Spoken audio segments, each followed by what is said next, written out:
Okay, David, this is where we're supposed to choose a side, green or black.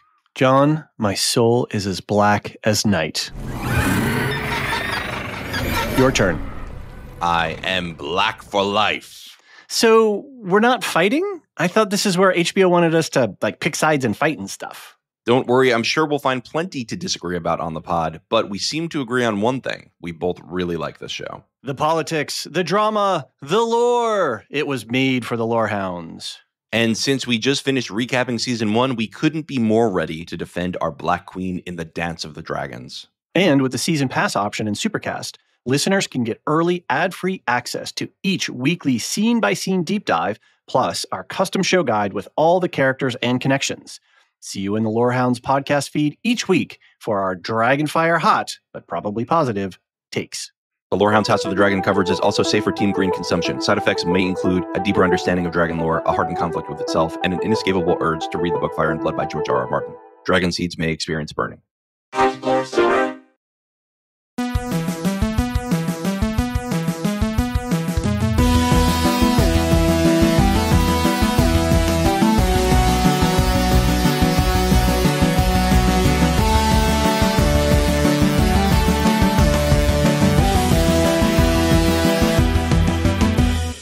Welcome to the House of the Hounds. We're the Lorehounds, your guides to the Dance of the Dragons. I'm John. And I'm David, and this is our coverage of HBO's original series, House of the Dragon, Season 2, Episode 4, titled The Red Dragon and the Gold. They lied to us, by the way. They did. There was a Forbes article that said it was A Dance of Dragons, which would have been a great episode title, but they named it this stupid title. It is not as good a title as Dance. If they had named it this one and then gave us Dance of the Dragons, I think it would have been a better. Yeah. Well, at the same time, I think probably the reason it's not named A Dance of Dragons is that they're reserving that for a later time in the season or the series. WAFO? No, just that's the name of the war we're fighting, right? Sure. So they're probably going to want to do that towards the end. Okay. That's what I'm thinking. That's my headcanon here. All right, let's keep going. We are going to start off with our hot takes for the episode before we get into a scene-by-scene breakdown. We won't be answering listener feedback this episode because we are officially a 2 podcast a week of main coverage. We're 3 podcasts a week if you count our hot takes.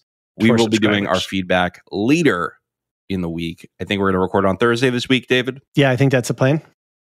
Thursday, Eastern time of the U.S., and in the evening. So get your feedback to Nancy M., our hand of the master of the whispers of the dragons. The pod of the ravens. Title, Nancy. Get them to her. If you do want to send us feedback, send it to hotd@thelorehounds.com.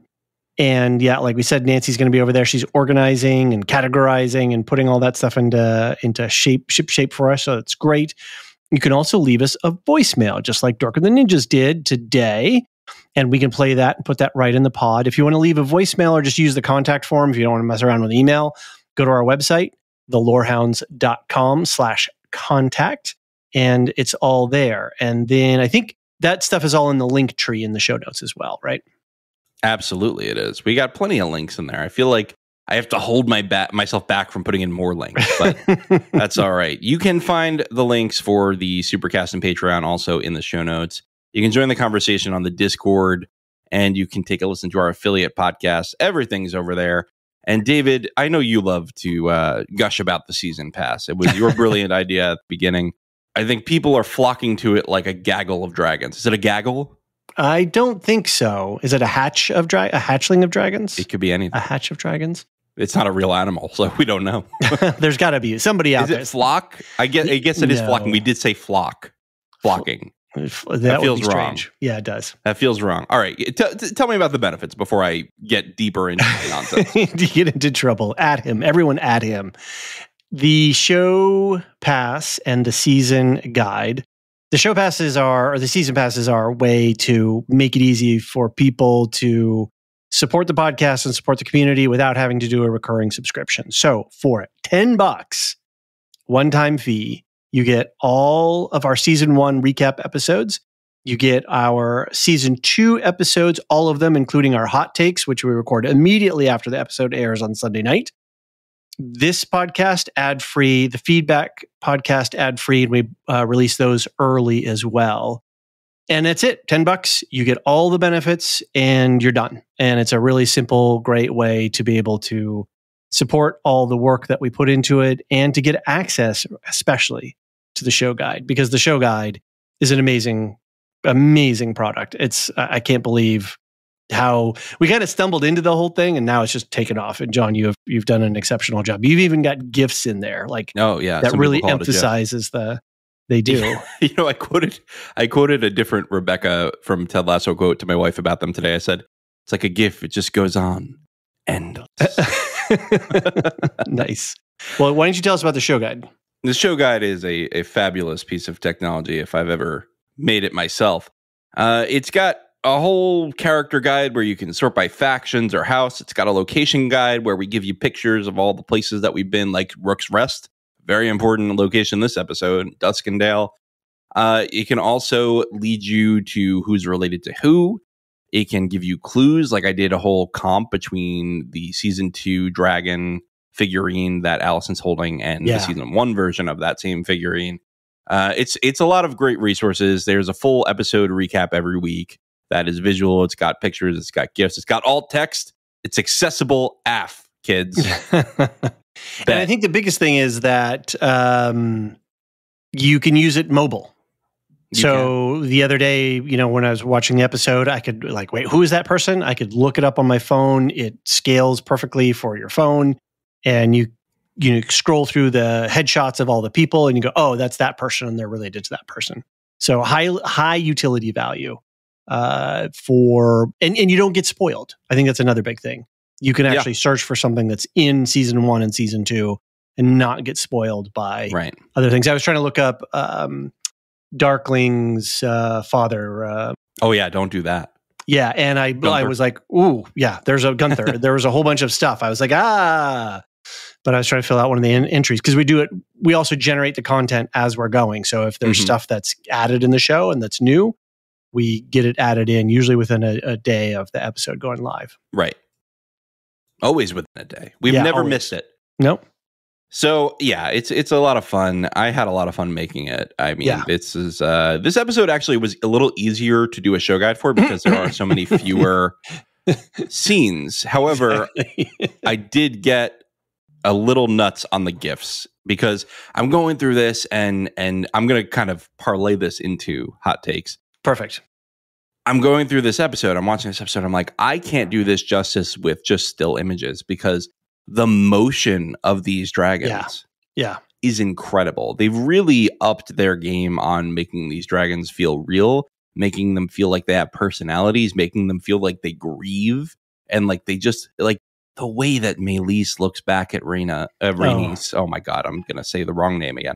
Rhaenys is so like, Mom, why would you do this to me? Mm-hmm. It was such a look of betrayal, in my opinion. Mm. My wife disagrees with me. She thinks that it was a look of, sorry, I couldn't save you. Mm.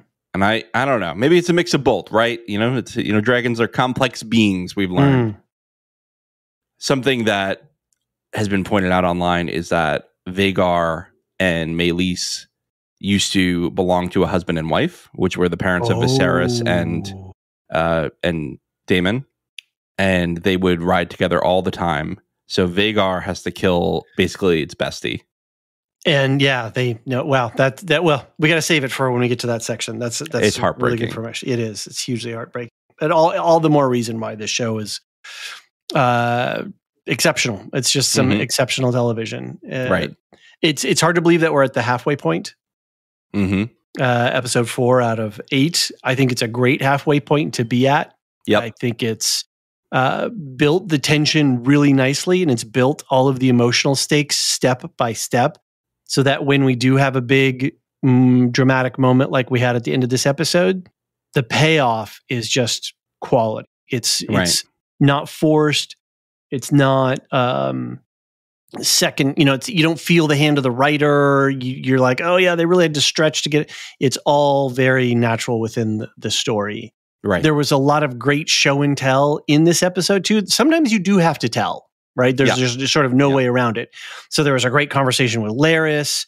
and the way that Aemon breaks down Harrenhal and the strategic quagmire that was all really good tell because it was in situ. It was consistent with the character and what that character would say.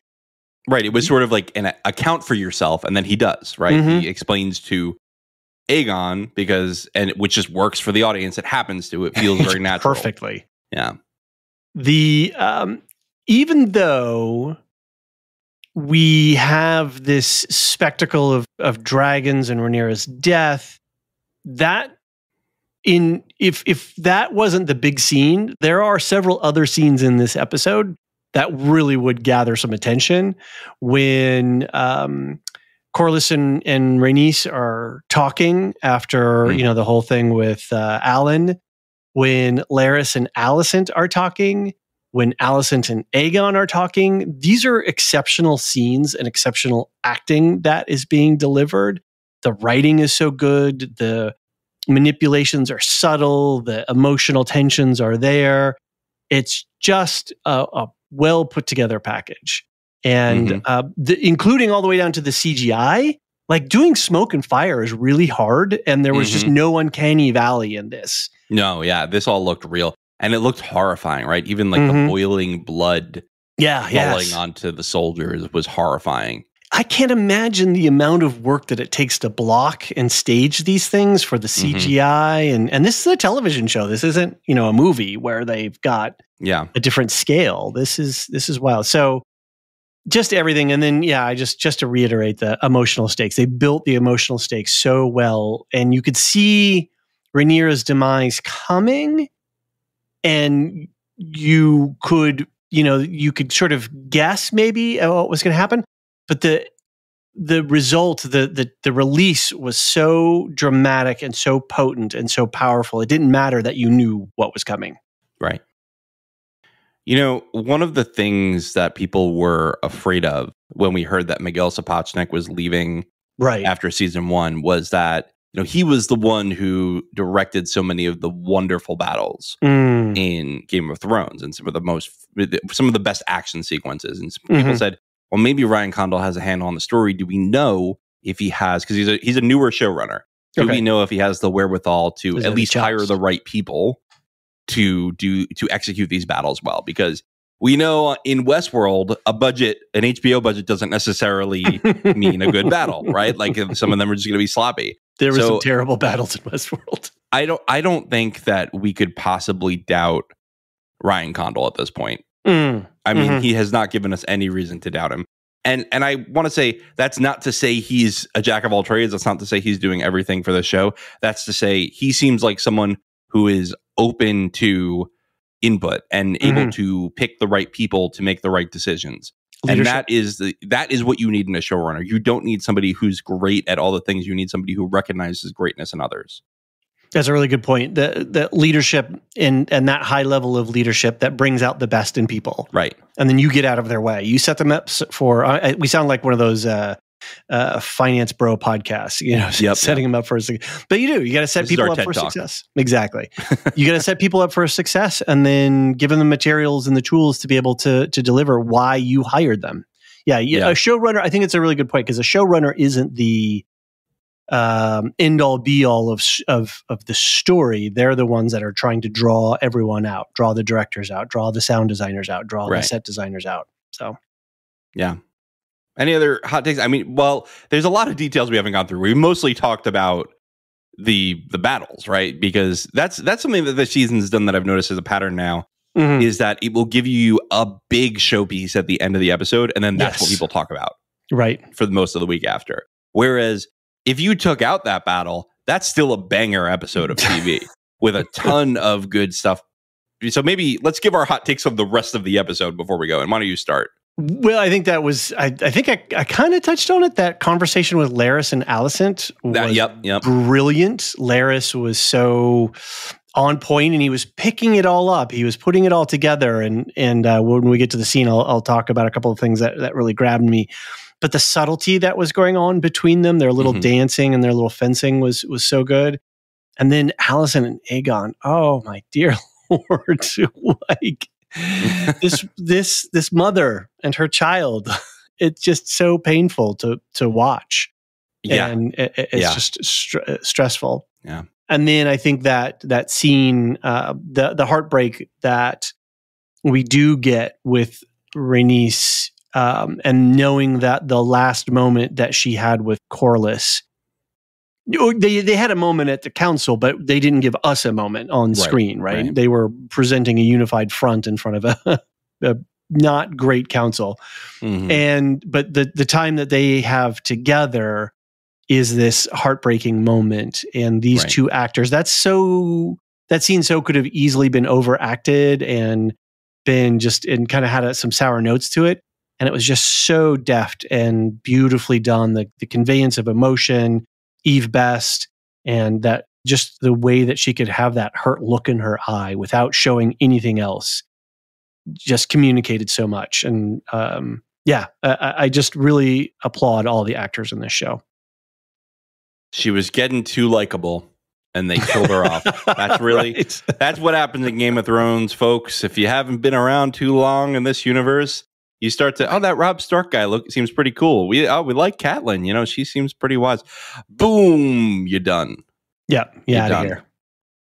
What about you? What else do you got for your hot takes? Most of my thoughts, I think, are pretty specific to each scene, but okay. I want to ask you one more thing. Sure. About these other parts. Have you deciphered yet my cryptic statements about something boiling? Do you get the theme that's kind of building as we go through? Okay, so I something kind of clicked for me today, and this may or may not be, and I don't know how, if you're going to blink your eyes 3 times to let me know I'm right on the right track or not, or give me a waffo or put a pin in it. But there was a really great scene that I didn't really pick up on the first, that I got more of it on my second watch. And that's when Rhaenyra is talking with Jace and telling him about the Song of the Ice and Fire. And there is a dragon skull in the background that is very reminiscent of the vibe of, what's the big, what I got to Balerion. Yeah, Balerion in the basement of the Red Keep. And it kind of clicked on me today. Intellectually, it's like one of those things you're like, oh, of course. I mean, it's all very obvious. But there are no dragons in Game of Thrones. So this is the one thing that clicked for me today so far. There are no dragons in Game of Thrones. But there's a lot of dragons here. That's a lot of dragons to be gone in 100-something years. What's the time frame? Couple generations, a little over 100 years. I cannot remember off the top of my head the number of years, but there's seems like the impact of this war is going to be a lot. That's not what I'm going for. Okay, and I'm glad that it's still under the surface. I'm not going to hint mystery anymore. Okay, but they're growing more. They're really martining it, right? They're growing more explicit every episode. Wow, on what's going on, and I think people can start to decipher the thread that's boiling. Okay, at this point, a thread. The clues are there. Okay. Start getting our balls of red yarn out and a jar of thumbtacks. I am clueless as to what this is. And so it's going to be very cool to see at the end here. I'm not going to put too much effort into trying to decode it and solve it. I'm definitely not going on the Reddits or anything like that. Oh, yeah. Because what happens is on Reddit is somebody's like, I have a theory, and they just read the book. Right. Right. So I think I'm going to enjoy watching this build so that when that, as what as they say, as the penny drops or the final puzzle piece, as a certain puzzle pieces go in and you can start to see the pattern, but I don't see the pattern yet, which is good. And I'm not going to, say, oh, I'm the best TV detective in the world. By far means I've watched a lot of television. I have a good sense of television. I'm not ignorant of how plots are constructed.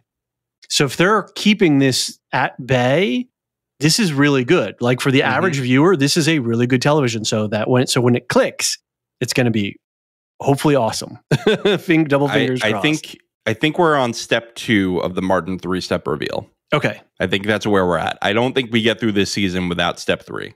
Okay. All right. I am excited to see what unfolds. I can't wait for you to be like wildly disappointed by it because I've overhyped it too much.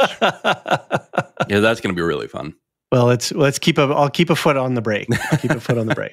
All right, let's get into the episode. We've got a decent amount of scenes. Not so many as last episode. Last episode, my table of contents was like a full page itself. It was massive. But here we go. Daemon walks through his dreams and finds himself in King's Landing in the throne room, where a distant young Rhaenyra taunts him.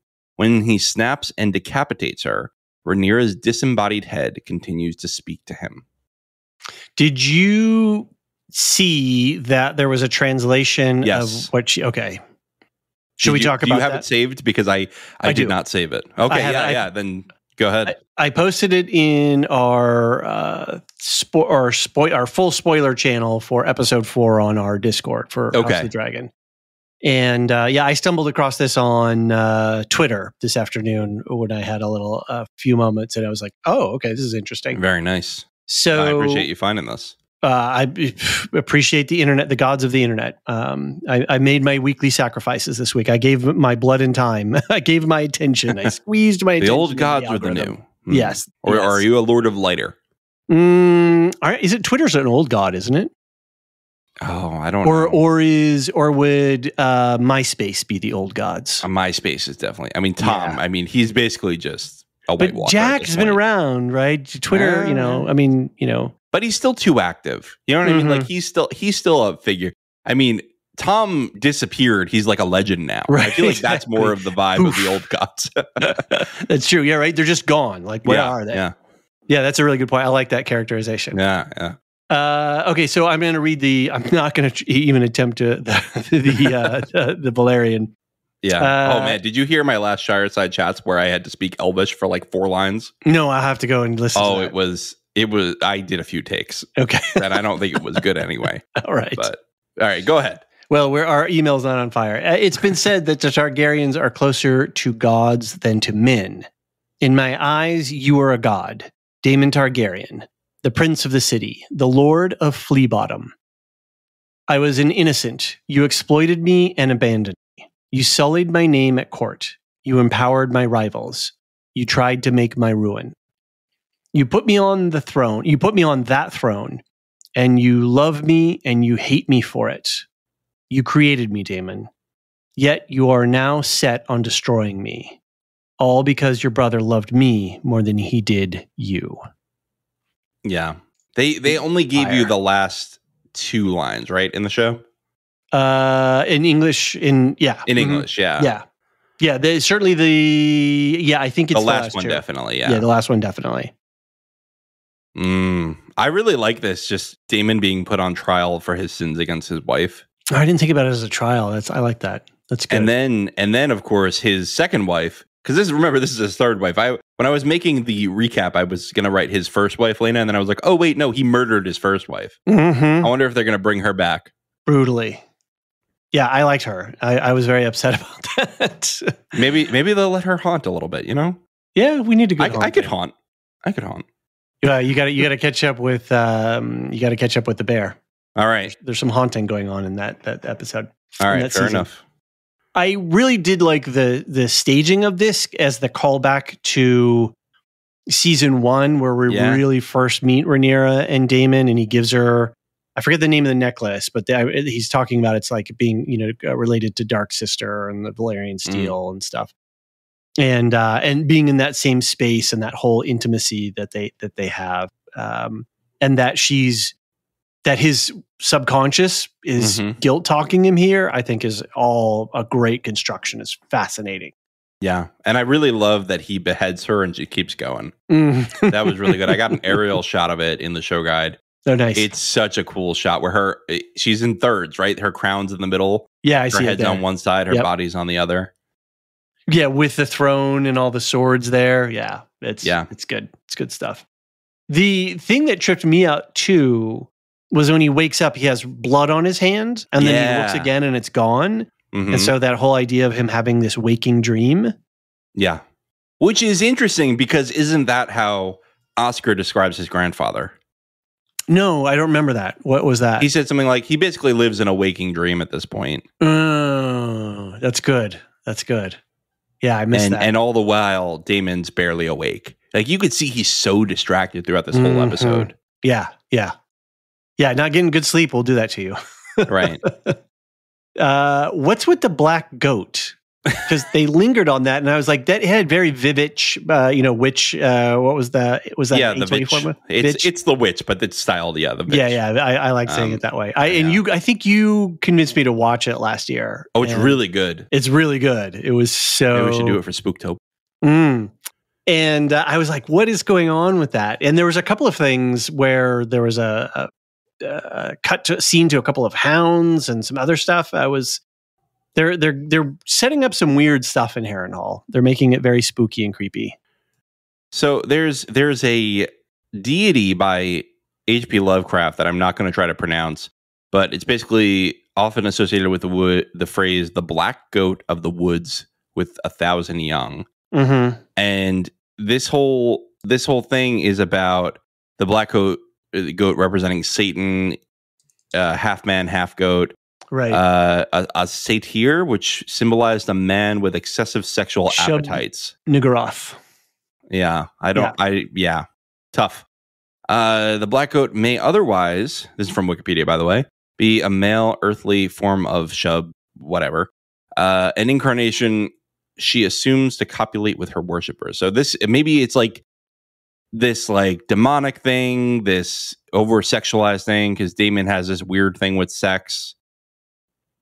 Right. I don't know. What are we doing with it? I don't know. It's more Alice Rivers weirdness, which I think is kind of fun. What did she say she was? Turned into a human? A barn owl. A barn owl. So we already have a suggestion that people are being turned into humans. So this Tully, what do we know about this guy? Didn't he say, what did he say? Well, he comes, I'll read this scene quick. Okay. Daemon, he meets with Oscar Tully, the heir apparent to Riverrun. That's it. When Oscar hesitates to take action while his grandsire, Grover Tully, is alive, Daemon suggests speeding along the succession with a pillow, right? Right, yeah, that was funny. Yeah, I mean, so we don't know a lot about this Tully. We know that Grover is an aging ruler who is struggling to keep, he says, I can't remember the exact wording, but like he's in a waking dream. Right. And like he's barely alive, basically. His mind is not there. And so he won't act. He can't act because he's not with it. And Oscar's like, well, I'm not going to do anything without my grandfather's blessing, and my grandfather can't give it. So here we are. We're stuck. Right. So Daemon's like, well, then what use are you? Which I kind of understand what he's saying. Like, why did you even come to treat with me? Just to like stop from getting attacked? I don't know. So I think Daemon's the kind of guy, even if you brought him exactly what he requested, he's still going to insult you and demean you. He's still going to neg you in some way and put you in your place. And it's such a frustrating, I had a boss like that once, and it's just such a frustrating experience. Right. Because there's nothing you can do, and you're just living for their praise. Yeah. It's basically just the bear. Right. So my question, though, too, about this Tully is, and this was just sort of a general curiosity, and I was very afraid to go Googling on the internet. Oh, yeah. Is how far up the line from Catelyn Stark is this? Oh, I don't even know. Maybe like great-grandfather? I can find out for you. Okay. Oscar Tully. I'll go in and I can't be spoiled. I can't be spoiled. So here we go. You're of the sullied. Right. Exactly. I can't tell based on it. I'll get back to you on it. Okay. I don't want to waste too much time on maybe some enterprising young Raven writer will send in a missive. There you go. Yeah, get us some family trees going on. That's right. The Princess and the Bastard. That's where I'm going next. Rhaenys meets Alan of Hull and gently acknowledges her awareness that he is likely Corlys's bastard son. Rhaenys suggests Corlys bring Alan into the open and tells her husband that she must go to calm the Black Council at the request of Baela. The obviousness of this setup is so there, but they put it right out in plain sight. And if they're doing that, then like, what's the bigger plot that you're sort of hinting at that they're setting up for us? Right. Because I was like, what is she doing? Why is she like touching this man's face? Right. And then it was like, oh, it took a moment. It took for her to, have that conversation with Corlys for me to actually clue in on what the heck was going on. Yeah, and then they put them. I got the screenshot where they, they're right next to each other, and they angle their faces in a way that it really emphasizes the similarities of their of their features. I was like, yeah, that's what they're going for. They're gonna hint right there. So we've got the second bastard claim in 2 episodes. Right. Interesting. As far as Valyrian bastards, I would say. So I really and oh my god. Okay, so now it's clicking a little bit too. She has been bugging him about naming the heir to Driftmark. And both of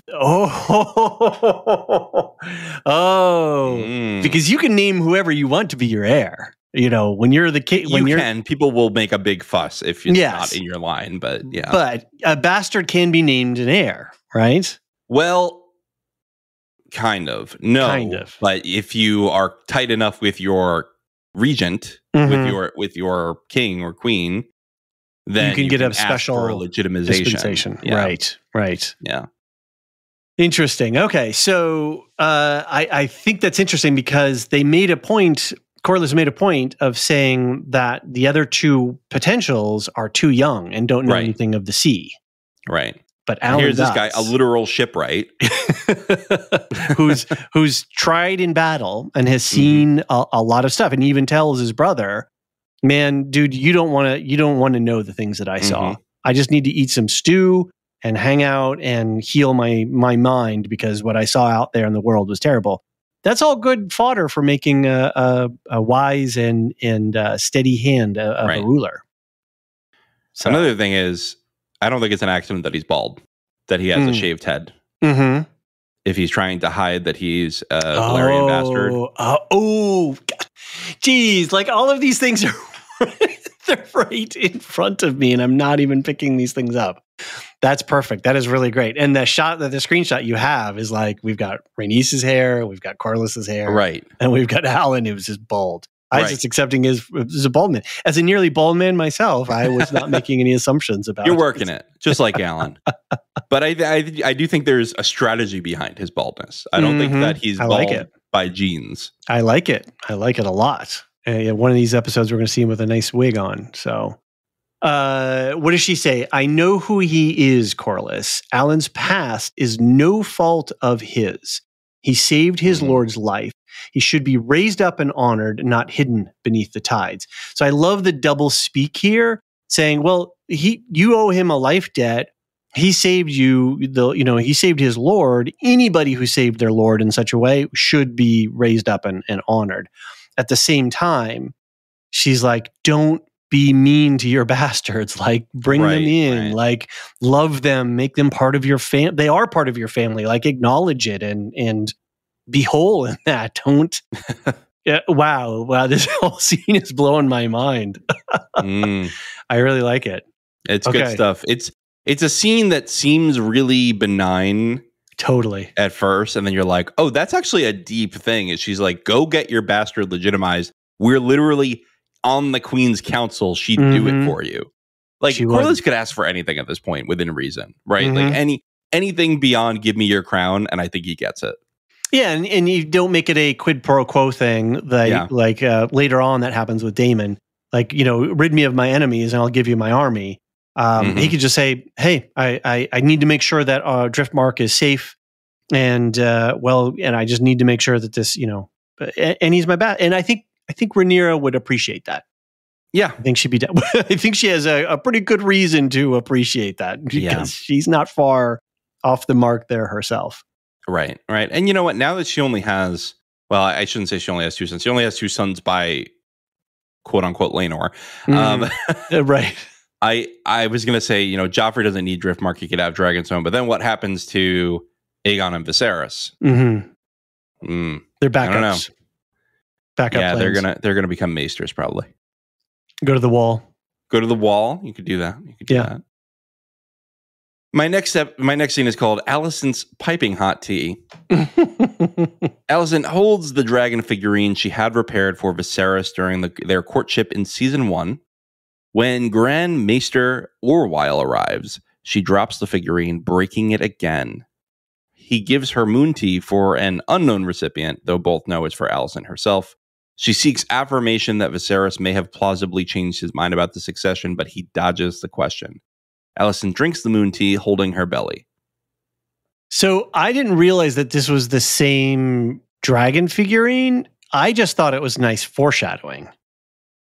So it's doing double. I'm almost 99% sure. I think you're right. That this is the same one. And if not, it's still symbolic, right? Completely. And you know, she's going through his things, and this thing that she tried to repair to earn his love, she breaks again. So this is the thing that started their courtship, right? This was the first like meaningful act that she did for him. And now in the same episode where she's trying to let go of the importance of his intentions, she breaks it. That's really interesting. This show. I just thought the show was, this episode is pretty good with a great battle scene, but they are really deep cutting, aren't they? They are. And I really do think there's some symbolism here of this is the end of Alicent's loyalty to Viserys at all. And she tells Larys as much. Right. You know, that his intentions died with him. You know, in that later conversation. Right. Ooh, so that's good. I want to ask you a question here. Is Alicent pregnant here? Is she having a miscarriage for the rest of the episode? Because I think they're telegraphing that. The prominence of her belly and the way she held it really indicated to me that the child, that there was already fetal development happening. Yeah. And that she was very early stage pregnant. Mm-hmm. My wife pointed out to me first, she goes, John, she has a heating pad. Like she is having a miscarriage. Right. You know, I do think that they are telegraphing that. And she's so cold to her son in this episode while she is aborting another child, right? Like she is just having all this loss this episode. And it's fascinating because she's losing a child, but she's also pushing another one away. And that's so sad. And then she delivers that line to Aegon, you don't understand the sacrifices that have been made to put you on that throne. So all of this is in that line delivery, all of that. Orwyle, go ahead. Are you keeping going on this? Or you want to go to Orwyle? Yeah, no, I've got, we definitely want, I had a note about Orwyle, but I definitely, visually, I loved the shot of her moving the tea across the table. It was almost like when they move a marker on a battle map of like, okay, this army is moving from this position to this position. And it really called to me of that sort of early line in season 1 where, you know, a woman's battlefield is the womb. And so she slides that cup in front of her belly. And then, of course, she's got her little 7 rings, gods of the 7 rings on there. And so she's drinking. And I was just thinking, oh, the hypocrisy. Right. Because... hey, both her and Rhaenyra have had to drink some tea thanks to our pal Crispy Cole. And both received it directly from the Grand Maester. Yes. Who's like, I prepared it myself. And both were given sort of a polite but fake out. Like, I know this isn't really for you. Yeah, the original Grand Maester, I want to say Melos was his name. He seems right. I'm sure he's in the deceased column, right? He is. Yeah, he's gone. He's long gone. Orwyle replaced him a while ago, and then Gerardus is the one on Dragonstone because he was the Maester of Dragonstone, and then when Rhaenyra took over, he just got promoted. Right. Yeah, Melos was the previous Grand Maester at the Red Keep. So yeah, he's like, oh well, you know, this is just a tea to help prevent unwanted consequences of things. And so both of them are given from the same person, by the way, like given by the same functionary office, but also based on the same sex partner. Exactly. Right? Like they were both after Kristen Exactly. And so I just, it's so hypocritical. It's incredible. You know, I've seen some people saying like, oh, well, they're making Alicent too sympathetic in the show. I was like, I don't know what show you're watching. I don't think she's very, like, I can feel badly for her as like a parent. sometimes. And or as a child, sorry to interrupt you, but or as a child who was neglected in a lot of ways, didn't get the love that she wanted. Right. But I don't see how you root for Alicent at this point. The other thing is, I'll say is, I don't think it would be interesting if she were just one-dimensional villain, right? Agreed. I think that she should be a complicated person who makes a lot of mistakes and doubles down on them based on pride, based on, we see all these people. It's really hard when you develop a complex of like, I need to follow the tenets of this religion so closely, otherwise the gods will punish me. And then she breaks off from it and immediately her grandson dies. Mm-hmm. You could imagine how traumatic that is and how extra traumatic it is because she now feels guilty, even though it was not directly her fault. And yet she carries on and she powers through all of that. Right. But I'm just saying, I think religious trauma is a strong theme with her character arc. Okay. Yeah, for sure. For sure. And they make a point of it in this because as she's drinking the tea, we see her little ring of, her Gods of the Seven ring on her finger. Yeah. And Maester Orwell, the thing I was going to say about him is just, he's got some good comedic timing this episode. His facial expressions are cracking me up, especially, do you see that screenshot I got later in the Tense Council section?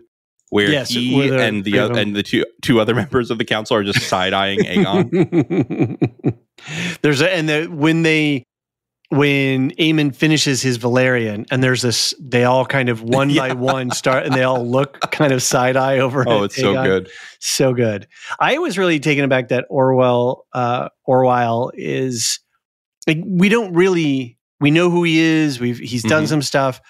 And for Alicent to then question him about, did Viserys ever talk to you about this thing? That really, I think, signaled an interesting thing about what Alicent is dealing with. She's trying to find, at what point does it matter? And I think maybe the conversation with Larys later solidifies it in her mind. But she's struggling to find answers by reading books and asking the Maester and all of these sort of things to somehow, like, was I crazy? Did I really, how culpable am I in this this thing? Because I said what I believed, but how did I make myself believe that? Right. Yeah. And to ask Orwell, or Orwell, that I thought that was interesting because we don't have much of a relationship with him. Yeah, you're going to name him George by the end of the episode. Sorry, Orwell. No, I'm just making a joke here. I think Orwell just wants to do his job. I think he really is just like, I want to put my head down. Maybe they'll reassign me at some point. I can go back to the Citadel. This is a hot mess over here. I don't even know what the fuck is going on. Yeah, I don't think he's happy with this. It's a good point. Yeah. All right, let's go on to Duskendale. So Kristen Cole successfully takes control of Duskendale. Amnesty is offered to those who pledge allegiance to Aegon, but Lord Gunther Darklyn refuses. He taunts Cole. I had a typo here. Good thing I read it. He taunts Cole, spitting at his feet and keeping his oath. Gwaine Hightower discusses Daemon Targaryen's conquest of Harrenhal, but Kristen insists they must continue on another path. I really liked the shot as they come up the beach here, and we've got all the bodies in the sand. Not only did it call back to the crab eater stuff, but it also really spoke to me of the Battle of the Burning Mill and the the aftermath of that. Yeah, and I think one could be, I don't want to say cynical, but we could go, oh, well, the show is saving money so that their CGI and the dragons will good, right? Because we want, good dragon action. But they're not wasting our time with just more shields and swords bashing each other. You want to see that? Go watch the Battle of the Bastards. It's still available on streaming. Right. Go see Braveheart, right? There's a zillion movies out what was the one with that guy and that thing, Anyway, never mind. I don't know, but yeah. I'm thinking of maybe, is it Henry V with Kenneth Branagh? There was some great battle, some stuff in there. I don't know there's much battle in there, but you get a lot of, rousing speeches and whatnot. So yeah, I just really liked the way that they pushed up and they use it. They've established a nice visual language with that. Yeah. It is it's a bloody affair. Gawain was looking pretty bloody as well. He's tired. Dude needs a nap. He needs a nice inn, cozy, dry, some delicious food, and get a little sleep. He needs a glass of the Homelander special. I have not watched that. That's a milkshake? Is that or is that a special thing? Just milk. Okay. I'm just joking. Or we could say the Eamon special. I feel like he's in that camp there you too. go. He's got the hot milk. So I thought it was hot milk summer for Eamon. Sorry, I'm done now. My daughter really likes that hot milk. She likes to go to the coffee shop and get hot vanilla milk. A little steamer? Yeah, a little steamed with a little vanilla in it. I used to work at Starbucks. I used to do the kids' temp. We have a button for it. They have a button. Oh, really? There's a button for kids' temp. Oh, funny. Yeah, we do the downtown coffee shop. She loves to go there. Has her little card, little punch card. So nice. I thought it was interesting that Cole was executing Gunther, and I kind of had to work through the logic of it. And obviously, there's a logic there in terms of motivating the remainder of his forces to bend the knee and to save their lives. But oftentimes a lord of that level and of that stature, you'd hold them for hostage, right? You'd ransom them. But then technically he's a traitor. So that's as Kristen Cole says, that's a penalty. You're getting off easy because, we're going to just kill you simply. So I thought that whole sort of dynamic was interesting to think a little bit more about. Why was he executing him? Of course, I think he was on the Black Council and left, right? He said, I got to get back. At one stage. You're right. I think you're right. Well, Darklyn, his son is one of the Queen's Guards. The Queen's Guards. Yep, exactly. One of the White Cloaks, and it's such a heartbreak later when he's like, "Well, is my dad okay? My daddy." Yeah. So there was an interesting thing later. I did a very shallow dive on the term cannon fodder because they're going to use the Darkling forces as cannon fodder. Obviously, no cannons, but arrow fodder for later.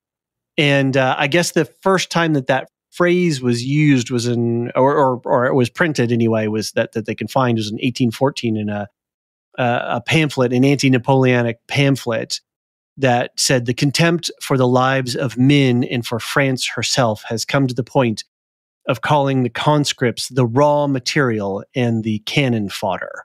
Right. So, feeding fodder being what you would feed to, ducks and geese fowl and stuff like that. So you're feeding these men to the cannon or to the arrows. And they are very, what's the way I want to say this? They're pretty, not nonchalant. This is a very specific stratagem that they're using to put those guys out into the open to attract the dragon. It's not great. And I mean, honestly, though, it's cruel. It's evil. It's a genius plan by Cole, right? Like, just preserve the people who are loyal. Sure, I'll give you amnesty if you pledge, and then I'll use you as basically, fertilizer. But Gunther certainly not only spits at his feet, but then, I love the line that you're not fit to wear the white cloak.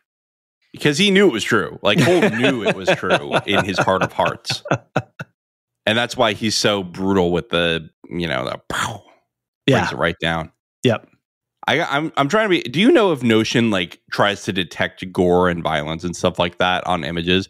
Because I'm so I don't want to just get him chopping the head off. I think it's fine because these are private pages. All right. I think it's fine. I don't know how it is. I'm trying to get. This is my goal. This summer. Is I want to be annoying enough on Twitter where Notion retweets my plug for the show guide. Nice. I keep tagging them every time I mention it on Twitter.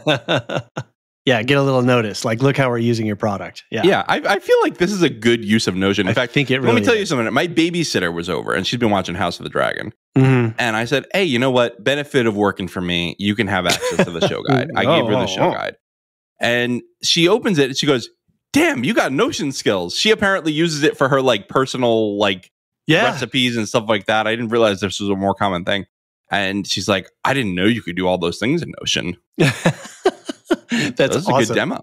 Yeah, a lot of people use it for, if you're in college and tracking homework, or a lot of companies use it, because you can build these on-the-fly databases, and it's one-click publishing, web publishing. It's great. Mm-hmm. So I've been quietly looking into how to integrate it to our website a little better, but we'll talk about that later.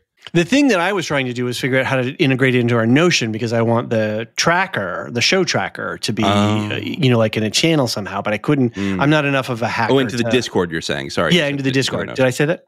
You said into the Notion. I was like, sorry. I think it is in Notion. I'm pretty sure. Notion into Notion. Whoa, mind blowing. No, I really wanted to be able to display more dynamic information in the Discord. Did you look up the bots? Well, let's talk off air. Let's figure this out later. I get to a point of after conceptualization that implementation, it goes out of my head. I'll check it out. I've been researching donation thermometers too. So we got a lot of things cooking. I like it. We got a lot of things cooking.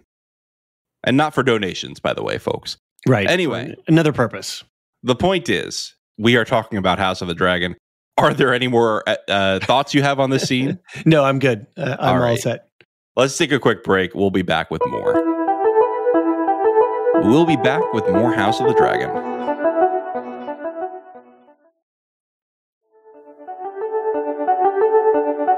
And we're back for more House of the Dragon. David, it's a tense day in the Green Council. And Aegon II Targaryen, Aegon II of his name, he expresses his desire to retake Harrenhal after Daemon's successful landing. Larys reassures Aegon that Daemon will gain no advantage from it, and it's likely going to drive him mad. Aemond, however, challenges his brother in High Valyrian, only for Aegon to lack the skill to communicate in their language. This successfully shuts down his input on the war plan. Your TikTok with the Duolingo thing was so perfect. I was going for a Icon has cheeseburger sort of meme, but I'm old school. I'm the old grandpa here with the memes. So I thought your Duolingo, because I did Duolingo for a little while, and so that I'm traumatized by that little stupid bird, and it's a little that sound. My lord. So that was really good. If you're not following us on TikTok, you're missing out on the memes. I got plenty of Hot D memes over there. They're pretty hilarious. The whole thing of Aemond pride. There's such a level going on here of he's saying this stuff publicly, knowing that nobody else can understand it. Mm-hmm. Well, I think Grand Maester Orwell probably understands it. A word or two, or something. No, they study High Valyrian. It's like Latin. Okay, so they would study High Valyrian at the Citadel, right? So maybe his side eye is even more intense. Like he's like, whoa! But everybody else, because the Maesters. Sorry, I just want to say the Maesters teach it to the kids. Okay. Oh, right. That's of course. The whole thing. Duh. Yeah. Right. Obviously, that makes sense. But to do this sort of, I'm publicly humiliating you, and they at some point when he finishes his statement and the energy shifts, like, okay, I'm putting a question on the table to you, they all pick up on it and they turn over and look without really looking. It is such a baller move. It is such a power move to dominate his brother, and so it's humiliating as much as it is, I don't know, just effing with him, and like as brothers might do. Right. It's a really intense scene. And I brought this up on our hot takes, but contrast this with Jace trying his hardest to learn High Valyrian, and his mother saying, like, it's okay, you will get it in time. Just keep practicing. Don't beat yourself up over it. The difference between a reassuring mother and Aegon's mother. Tiger mother, tiger mom thing. Yeah. Well, her mother, Alicent, is even pushing him. He's doing it because he wants to. Yeah, he's tired of being the kid that everybody makes fun of. So, Aemond is just. I think he always knew he would be a better king than Aegon because he just takes it more seriously. Right. Yep. And he's so pissed off that Aegon is king. Like, he's just like so done with it.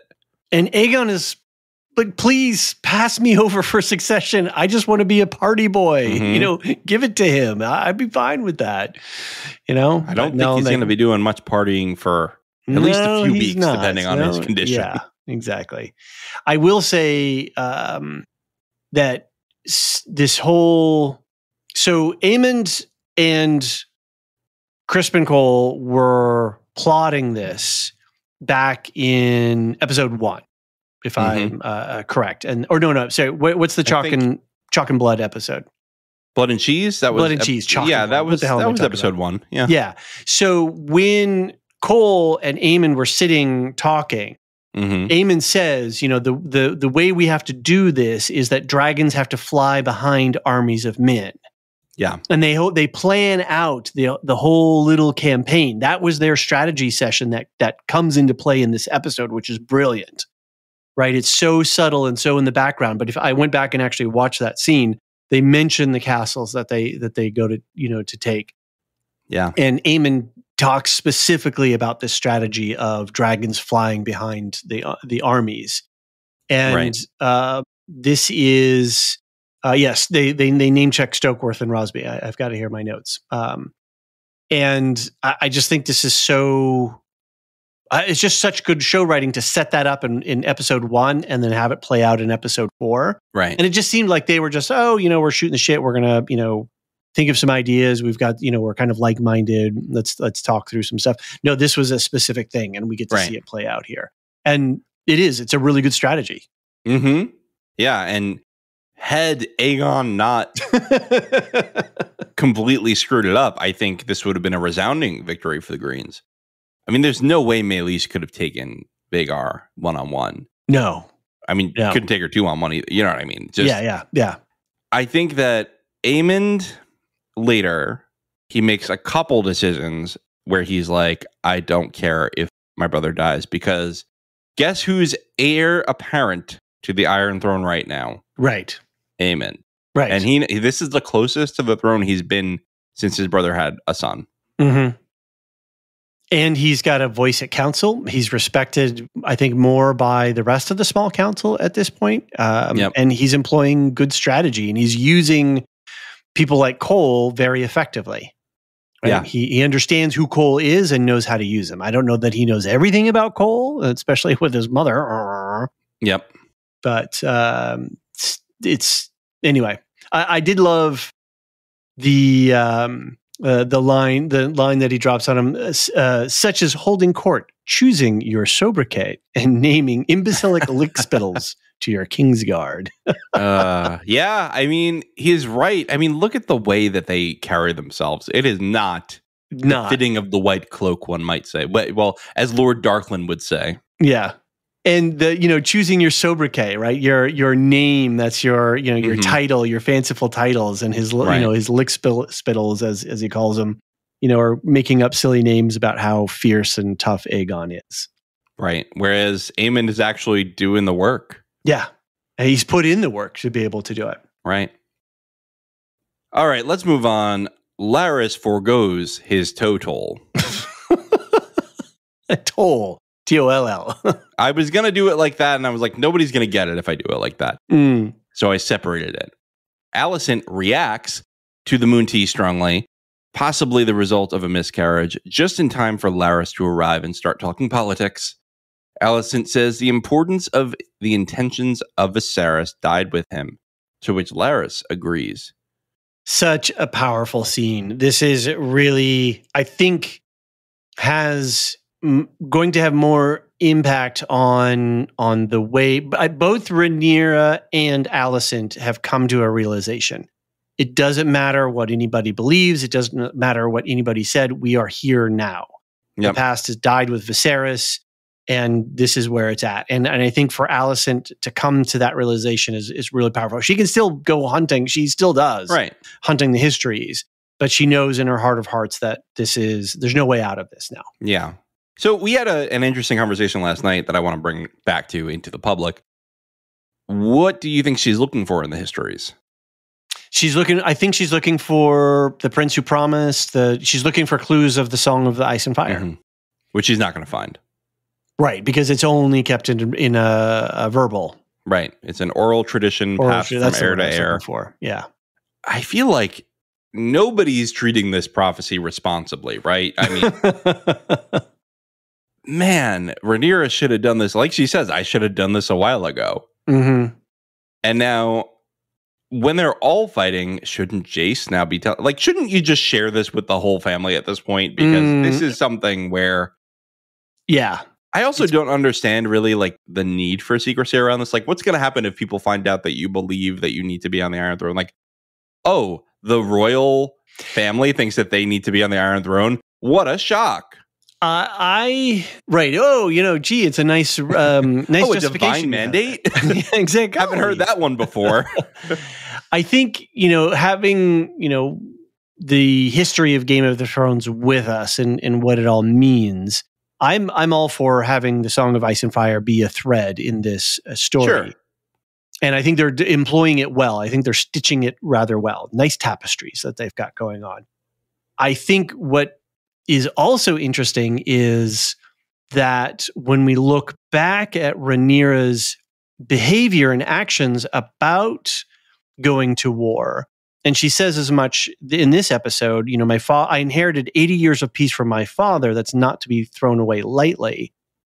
It is as much as like, hey, we probably don't want a bunch of death and destruction and a lot of small folk getting killed and all that kind of stuff. It's messy, right? That's not good. The other thing that she's trying to protect is this legacy of the Song of the Ice and Fire, to make sure that it can be passed down, that the Targaryens can be at the center of the action so that the prophecy can be carried out as told. Right. So there's like a double import. It's not just the peace of the kingdom. It's not just the king's peace that we're talking about. Right. It's this bigger, more important thing. And to ensure that, we need a stable realm. Right. Now I'm going to push back on our own discussion here. Okay. I'm going to bring in a new element that I just remembered. Rhaegar, back in, the son of the Mad King, who eventually married Lyanna and fathered Jon Snow, he specifically he was known to have supposedly found the Song of Ice and Fire, reference to it in the histories. And that's why he decided to have a child with Lyanna. Okay. So there must be, whether some before clue or after this, something written down. Right. That's what I'm going to say there. Okay.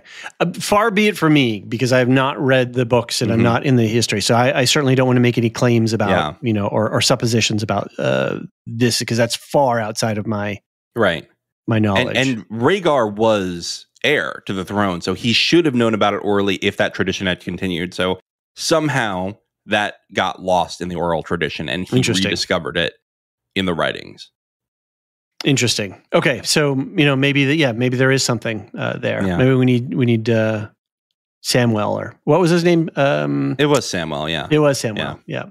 And I wonder. I believe, and somebody can write in. Somebody who's a maester, write in and tell me where Rhaegar was supposed to have found out about the Song of Ice and Fire, because I don't think it was King's Landing. So I'm wondering if Alicent does find reference to a Song of Ice and Fire and says, "Hey, Crispy, take this with you somewhere and leave it there." Mm-hmm. Interesting. Like, I'm not gonna. I'm not gonna. I'm not gonna destroy it, but let's make sure that Aegon's king, we don't question his claim or anything. That's an interesting. Okay, I like it. We'll see. Now I'm writing the show. Fair enough. I did really like this. This is another tell, right? There's Lara says, the whole thing about Harrenhal and everything like that. So that was a good exposition dump. Mm-hmm. But then when he is, he deduces the whole tea thing, right? Very quickly, but he seems very uncaring about the tea. He's like, whatever, you engaged in your passions. You should do that. We're better if we don't deny ourselves some of this stuff. He basically is like, gotta rub wine out every now and then. Hey, Alicent, you know all about that with our feet arrangement. And he's uninterested. And then he sees the books and suddenly he's very interested. Mm-hmm. Why are you reading this stuff? What are you up to? What is it? And he really zeroes in on it very quickly. Right. And, they come to a conclusion about, I want to say Varys. God. Viserys. Viserys. Our brains are mush. Sorry. About Viserys' intentions. And he literally closes the book on that conversation. Yeah, what is that book? Can I ask you, what is that book? Yeah. Was that? I don't know. I don't know if that had more like recipes, like what's in there. So I just thought it was such a well blocked and written scene, and it just great all the way down to the detail that Alicent doesn't have any handmaids helping her. Yeah. She's warming up the stones by herself because she doesn't want Larys's people to know what's going on. Right. But he figures out in a flash, and he could care less. Right. Or care. He'll bank that information, no doubt. Yeah, he's going straight to the bank. I mean, I know he's got a sponsorship from Famous Footwear, and you too could get that code. You can get a discount with code STRONG. with code Clubfoot. John, stop yourself. Well, not really though, because it's very funny. I'll be here all night. All night. Any other thoughts on this scene? No, just really amazing. I'm just loving Matthew Needham. He's grown into this role really well. I think his haircut is much better. It makes him more sinister in a lot of ways. He's just really good. I'm really enjoying him. Everybody's gotten new hair this season. And yeah, again, it's only supposed to be like a couple of weeks have passed. Hey, war does that to people. Does it? I'm not aware of that side effect. All right. Daemon's hallucinations continue. He has trouble sleeping and walks the halls of Harrenhal. That's a tongue twister over there. He finds a version of himself dressed as Aemond and follows the hybrid only to find Alice Rivers cooking up a potion. She speaks cryptically, eventually convincing him to drink the potion to get a good night's sleep. The setup of him in bed, just the slow camera moves and then jumps, like they really, whoever they've got setting the scenes for Harrenhal understands the visual language of horror films and suspense films, and they've really grafted in a whole bunch of stuff to make it feel really spooky and stuff like that. And this whole thing of him following Aemond, but then it really it's him. It's him, yeah. I didn't even notice that the first time. I was like, wait, was that Aemond? And then when I was doing the rewatch, I was like, wait, that was him. That was him. And of course, it gave me big Luke on Dagobah vibes, right? That's nice. That's real nice. That's a good pull. Thank you. It was really great stuff. Just super. What do you think of Alice Rivers, our barn owl in residence? Big Yennefer vibes. If you're a Witcher fan, have you done any Witchering? I Witchered the first season of the television show, and that is the extent of my Witchering. Okay, I played The Witcher 3, which is the big video game. Was that the one that everybody extols? It's really good. It's really a great game. I was not a fan of the show. I watched the show. I was like, this is just campy. Season 1 was kind of fun. It's a little lazy, in my opinion. I think it's a bit sloppy. But anyway, my point is, I think she has big Yennefer vibes in a good way. I think she has a lot of those good qualities. Can I tell you, the fact that I tried to go specific on her accent last night has gotten us 3 pieces of feedback already. And all I have to say is, y'all don't know cannon fodder when it comes at you. Because as long as I'm confidently wrong about something specific, that's the cannon fire. That's the cannon fodder to lure in your dragons of feedback. That's how we got you. That's how we get you. There was I saw some comments in the Discord. Pretty good. There was definitely some funny ADR going on there, automatic dialogue replacement. That's where they sync up a recording to the playback. And there was some funny audio stuff going on there. So I don't wonder if that also had a little something to do with it, but I don't know. I'm not going to get your accent's absurd. Come back to the studio before we have to air this episode next week. Yeah, come back normal. So who knows? They're coding her so witchy. Her workshop, laboratory, library, maester's chambers, what have you, is just so coded as like village witch stuff. And of course, we've been reading Ursi series with Ursula K. Le Guin, and so in the latter books, there's a lot of witch-related conversations. So I loved seeing that visual coding right up in front and center. Nope, this is a witch, and she's powerful and smart. And I have no idea what she put in Daemon's drink, But when she licked her fingers off, I was like, I hope that's fruit. I really hope that's not. You know, I just didn't think that we were going to get the Hangover 4. But we did. I feel like he's going to call Rhaenyra and be like, Rhaenyra, we fucked up. Yeah, right. Exactly. The whole like, we lost telling Doug. on, telling one on yourself. Anyway, and then of course in this episode, we both Daemon and Alicent have something to drink from a maester. So, ooh, I didn't think about that. Can I ask? Well, maester, quote unquote. Yes. Can I ask you? Do you? First of all, why do you think he took it when he's worried about being poisoned this entire time? Felt completely out of character. She witch-wild him, right? She beguiled him. I think she just seduced him. Mm-hmm. I mean, she was really like seductive in the way she approached him. There was a moment when she said to him, like, "Oh, are you here to start your own line and have an heir?" And she puts her hand on her belly, just like Alicent did. You know, in that sort of womb area. And so it's like, what are you here for? You're here for this. You're here for that. No pregnant woman has ever put her hand on her belly as much as a pregnant woman in one episode of a TV show. Oh, you think? It's a visual motif that is completely unrealistic. Really is. That's just not how people who are pregnant. I've been around one, my wife I've seen her pregnant twice. I've just never seen this. And this is something I think I've seen women make fun of this too. This trope of like, oh, she's pregnant, so she must be holding her belly all the time. Right. Mm-hmm. Right. Right. My precious. So I'm loving Alice Rivers, and I hope we get a lot more of what she's got. And I really want to know what's going on here. I loved the whole lore dump too. Another great tell. So-and-so cut down all of these trees. You're hair in the black. Hair in the black. You're sleeping on the wood of one of those trees. That's maybe the issue. Right. So he's like, fuck this. I'm sleeping on the floor. Like, I'd rather sleep on the cold floor than sleep on that bed again. Oh, what does he say to her too? He says something about another bastard, and she says, "Well, once you get to know me, you'll find I'm not so bad." This line, this dialogue, she's just treating him just like whatever, dude. I know it's charming though, right? Like the way that she's just like, sure, you're gonna get your grace from everybody else, but not me. Harrenhal, come for the food and stay for the mild manners. Stay for the bastards. Yes, there you go. Yeah. Third bastard in 2 episodes. The barn owl cursed to live in human form. Mm-hmm. A lot of bastards around.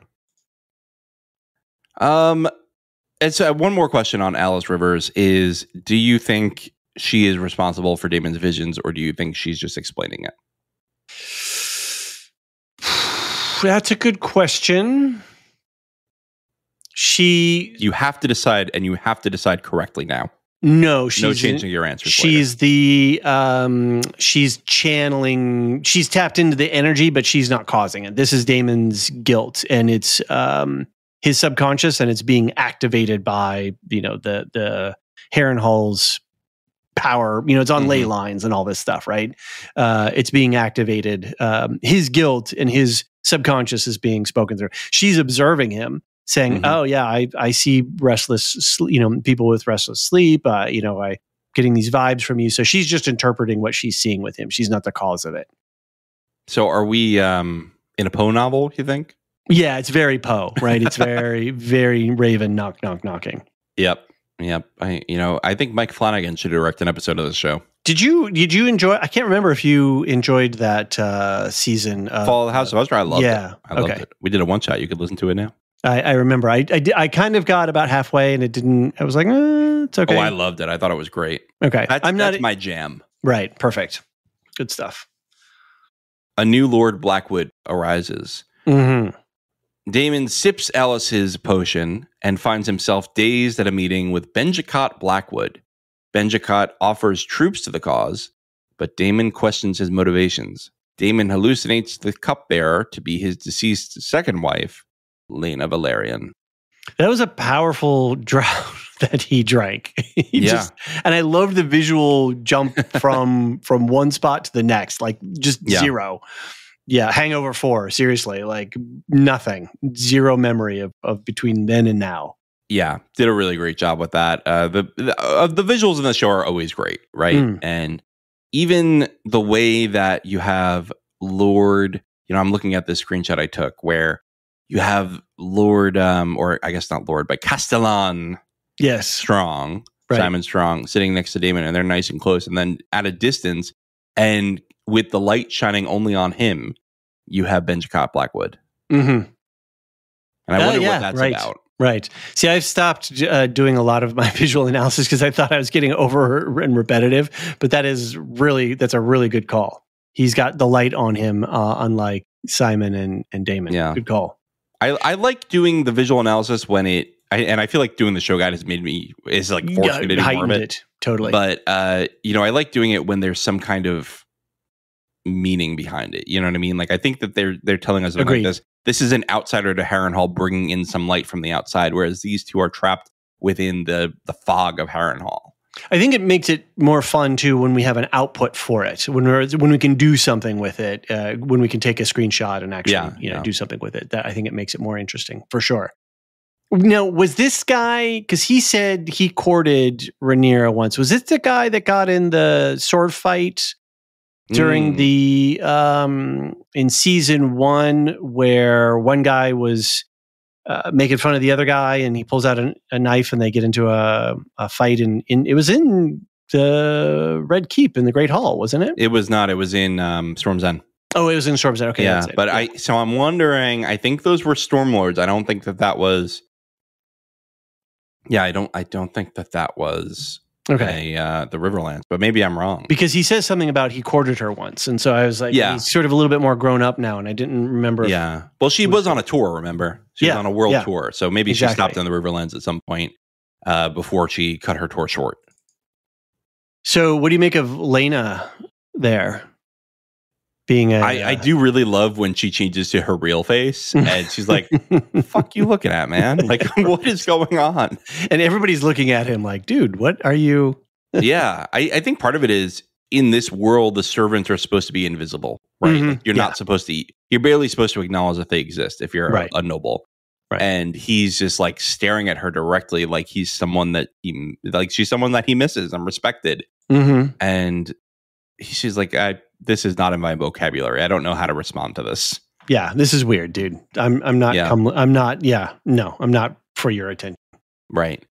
I did love seeing Laena again. I think it's really fun that we're bringing back people who were only in season 1 all of a sudden. I'm wondering, I really hope we get a scene with Rhea Royce just telling him off. I think that'd be really fun. But they're not doing it in a gratuitous way. No, they're using it really, really well. It's a very clever device, and grinding at Daemon's, guilty consciousness. It's perfect. Right. Really good stuff. The Boarhounds hold council. Not the Lorehounds. You know what I'm saying? Yeah, I got it. I was reading. Right. I was trying to read Boarhounds. I had to think about it.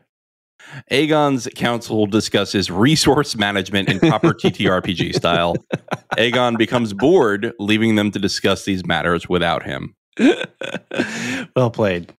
Not a lot to say about this scene, but I did get a really fun shot of Aegon. Did you see the face he made where he's like, what's going on? We need a gif of his fidget spinner, though. Because that's a pretty clever use of the little ball and cup thing that they've got there. Yeah, I've learned how to make GIFs now with Canva, and it's been a very exciting experience. Oh, Canva does that. Oh, Canva does it, yeah. Okay. I was using the Adobe free one, but it's kind of I don't know. It's more Adobe stuff. Canva does it pretty well. Okay. I got to say, did a pretty good job with it.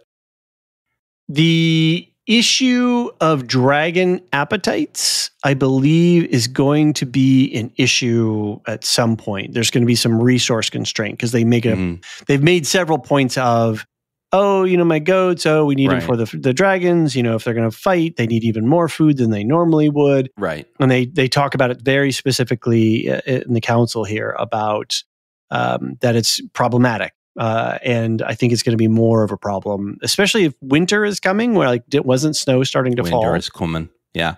And so that's going to be an issue. And if the dragons don't have enough energy, right, for their aerial combat maneuvers, takes a lot of resources. It's going to be a problem. I mean, that's how modern warfare, from post-Napoleonic era, is all about resource management. making sure that your front lines have the supplies that they need and that your combat units can be effective. So, Yep. Trust me, I play Magic the Gathering. I know all about resource management. Very good.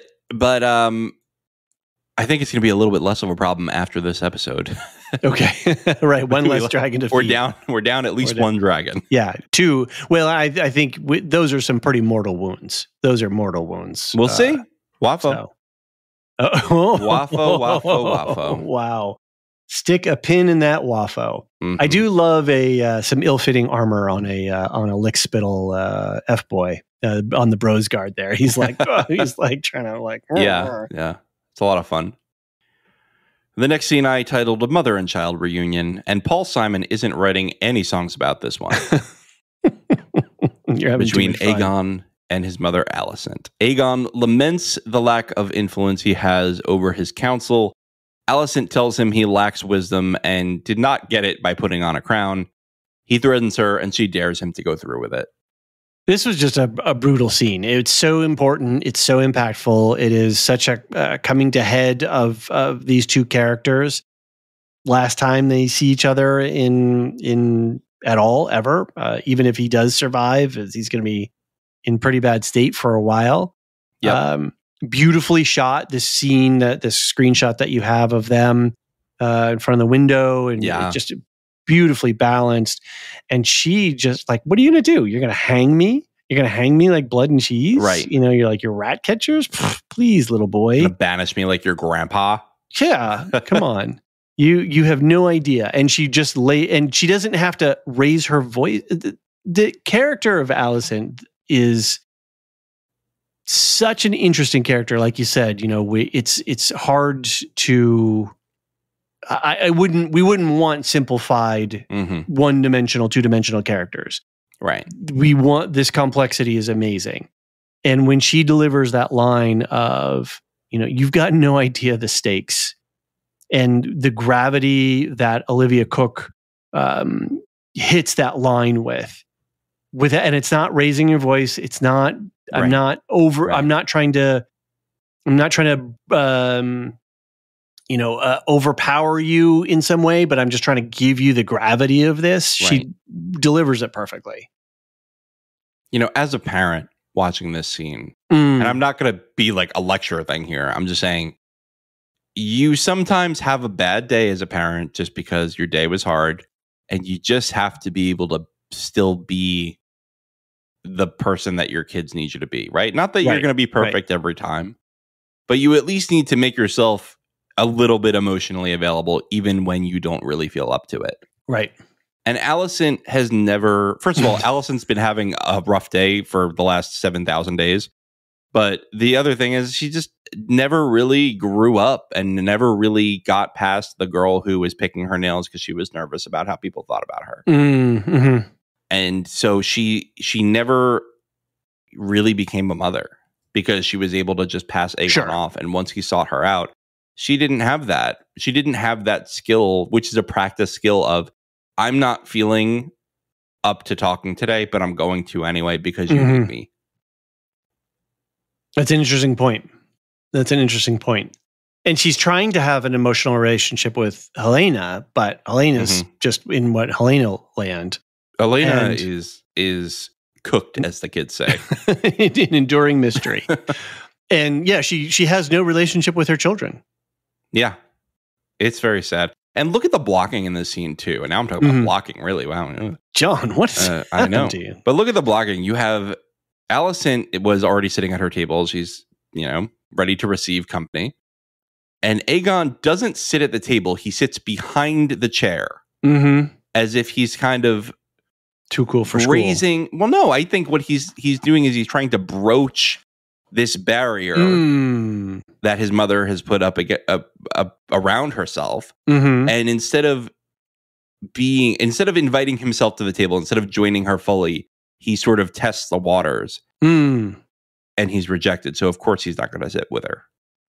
It's very interesting. That's very interesting. Because when you've been, he really needs her affection and attention and her understanding. Right. And he hasn't got it in the past. And so he's not trusting that he's going to get it in the future, but he's willing to try again. So he's going to do a little half measure. That's a really interesting thing. He's reaching out, but knowing that I'm probably not going to get what I want out of this situation. Right. I just think that this show is smart, telling us something on a visual level about the relationship between these two characters. These are master craftsmen and women at work. Mm-hmm. Mm-hmm. And Ryan Condal, you're leading them to glory. Rhaenyra returns. As the Black Council argues, Rhaenyra and Stefan Darkland return to Dragonstone. Jacaerys challenges his mother's absence, and Rhaenyra insists that she needed to confirm there was no chance for peace. As she determines she's ready for war, the Council learns that Criston Cole has arrived at Rook's Rest. While Rhaenyra and Jace both want to go, Rhaenys insists she must be the one to attack on Meleys. And she has the right of it. And there was no arguing that when she said, not only would you, I mean, are you kind of hard to argue with her in general because she's always right about stuff. And in this point, she was absolutely right. She was the only logical choice to go forward if you're going to send a dragon. But the thing that's driving me crazy is dragons, everybody, send a dragon, send a dragon. Aemon has the right of it. It's combined arms. It's having, men and dragons together. That's what makes a powerful enemy. Right. Just sending a dragon by itself. And as we learn, and especially a dragon rider without a wingman, that is a really dangerous proposition. That's what bugs me the most about this scene is that, okay, I understand you may not want to put Jason on the line because he's the heir and your other heir is 6. But, at the same time, you need at least do what they're doing with Aemon and have him hang back. And then if help is needed, he can hop in. Is a surprise attack, right? Exactly. Baela's right there too. And I understand. And at least fly high cover, right? At least, provide so you stay back, but keep an eye on my 6. Right. And if something happens, then come in and help break it up so we can escape. But yeah. I bet you these dragons have a seaplane mode, right? She could dock a little bit off the coast. I wonder how do dragons have, like elephants have, ultrasonic vibration communication or like whale song? How do they don't seem to be aware of each other's presence unless there's some visual or auditory signal. Yeah, Meleys didn't seem to be aware of Vhagar's presence until Vhagar came out of the sky. Yeah, visually, not at all. Yeah. So Did you see, by the way, the way that Rhaenyra lights up the minute that Jay says, "Go send a dragon." Lights up, meaning she had her head down, and Jace goes, "Let's send a dragon," and she goes, "Oh!" She perks up all of a sudden. Yeah, I guess I didn't really make anything of it though. Well, you think back to season 1 where Viserys is determining what to do in the Stepstones. She's like, "Oh, send a dragon! You have dragons. Oh, that's a good point. You have dragons. Go send a dragon." Yeah. Nice. Yeah. So she's always been super into the dragon warfare. Yeah. And she's an adult now and she doesn't want to go to war. Now that there is war, she's like, no, I'm going to fucking use my dragons. Let's go. Let's go. Right. Even though, and I just circle back, I know I mentioned this before, 80 years of peace is not thrown away lightly. And, she now feels that she has the moral standing to go to war. Right. That it's inevitable. And the way that we have to do this is we've got to get it done and quickly and with as minimal collateral damage as possible and get through to the other side. But through war is the only path. I am committed to that now. Right. But I guess the reason that they needed to go immediately defend Rook's Rest is not just because they have a council member on it, but because that is their pathway to get onto the land with the armies. We talk about we need armies and dragons. Well, that's where the armies get on. Right. Is Rook's Rest. At the same time, why are we not using the fleets at this point? Yeah, I don't know what we got the blockade. Yeah, we got a blockade. And they don't have cannon in the same way, so they can't bombard, coastal castles. And that is a place right there to have an enemy garrison right there, keeping an eye on you. If you've got if you've got forces there, you can sort of, you don't want an enemy that close to you, especially to your headquarters. So, I'm just like, I feel like we could have the Allen ferry service going and it would be really good for the army. Which, well, they need, that's the other thing is they need people. They don't have the bodies, so. That's true. And you don't want to waste them all on one attack. Right. And we're not talking about a few units. We're talking about tens of thousands of men-at-arms that you need to prosecute this war. Yep. What did you make of Massaria in the shadows? Ooh. I thought she was going to come in and pop off and be like, oh, well, blah, blah, blah does blah, blah, blah every day at 4:00 and blah, blah, blah. And then you can kill, but no, they showed her in the shadows for a hot second and then that was it. And I don't know what that means. I don't know how that's going to play out in the next or future episodes. Yeah, they made a point of her there. Yeah, I just took it as this is not her area of expertise, right? She's more of the subterfuge. She's more of trying to figure out how you could stab somebody in the back, not how you could face them in head-on-head combat. Right. Alicent is at the great sept at every day at 4:00 or whatever. Right. I think if Rhaenyra said, "How do I get Aemon Targaryen murdered?" then she'd be like, "Okay, here's my ideas," And honestly, it's not that bad of a plan if you're trying to just get rid of their tactical advantage, get Vhagar away from the Greens. Right. But anyway, I just think that she just didn't really have much to offer here because they're not going into King's Landing. She doesn't know what they're doing at Rook's Rest, right? Why would she know what's going on at Rook's Rest? I think we're gonna have to wait and see. I think they set something up. It definitely was a setup. Yeah. Okay, David. Let's take a quick break before we head into the real Dance of Dragons. We'll be right back with more House of the Dragon.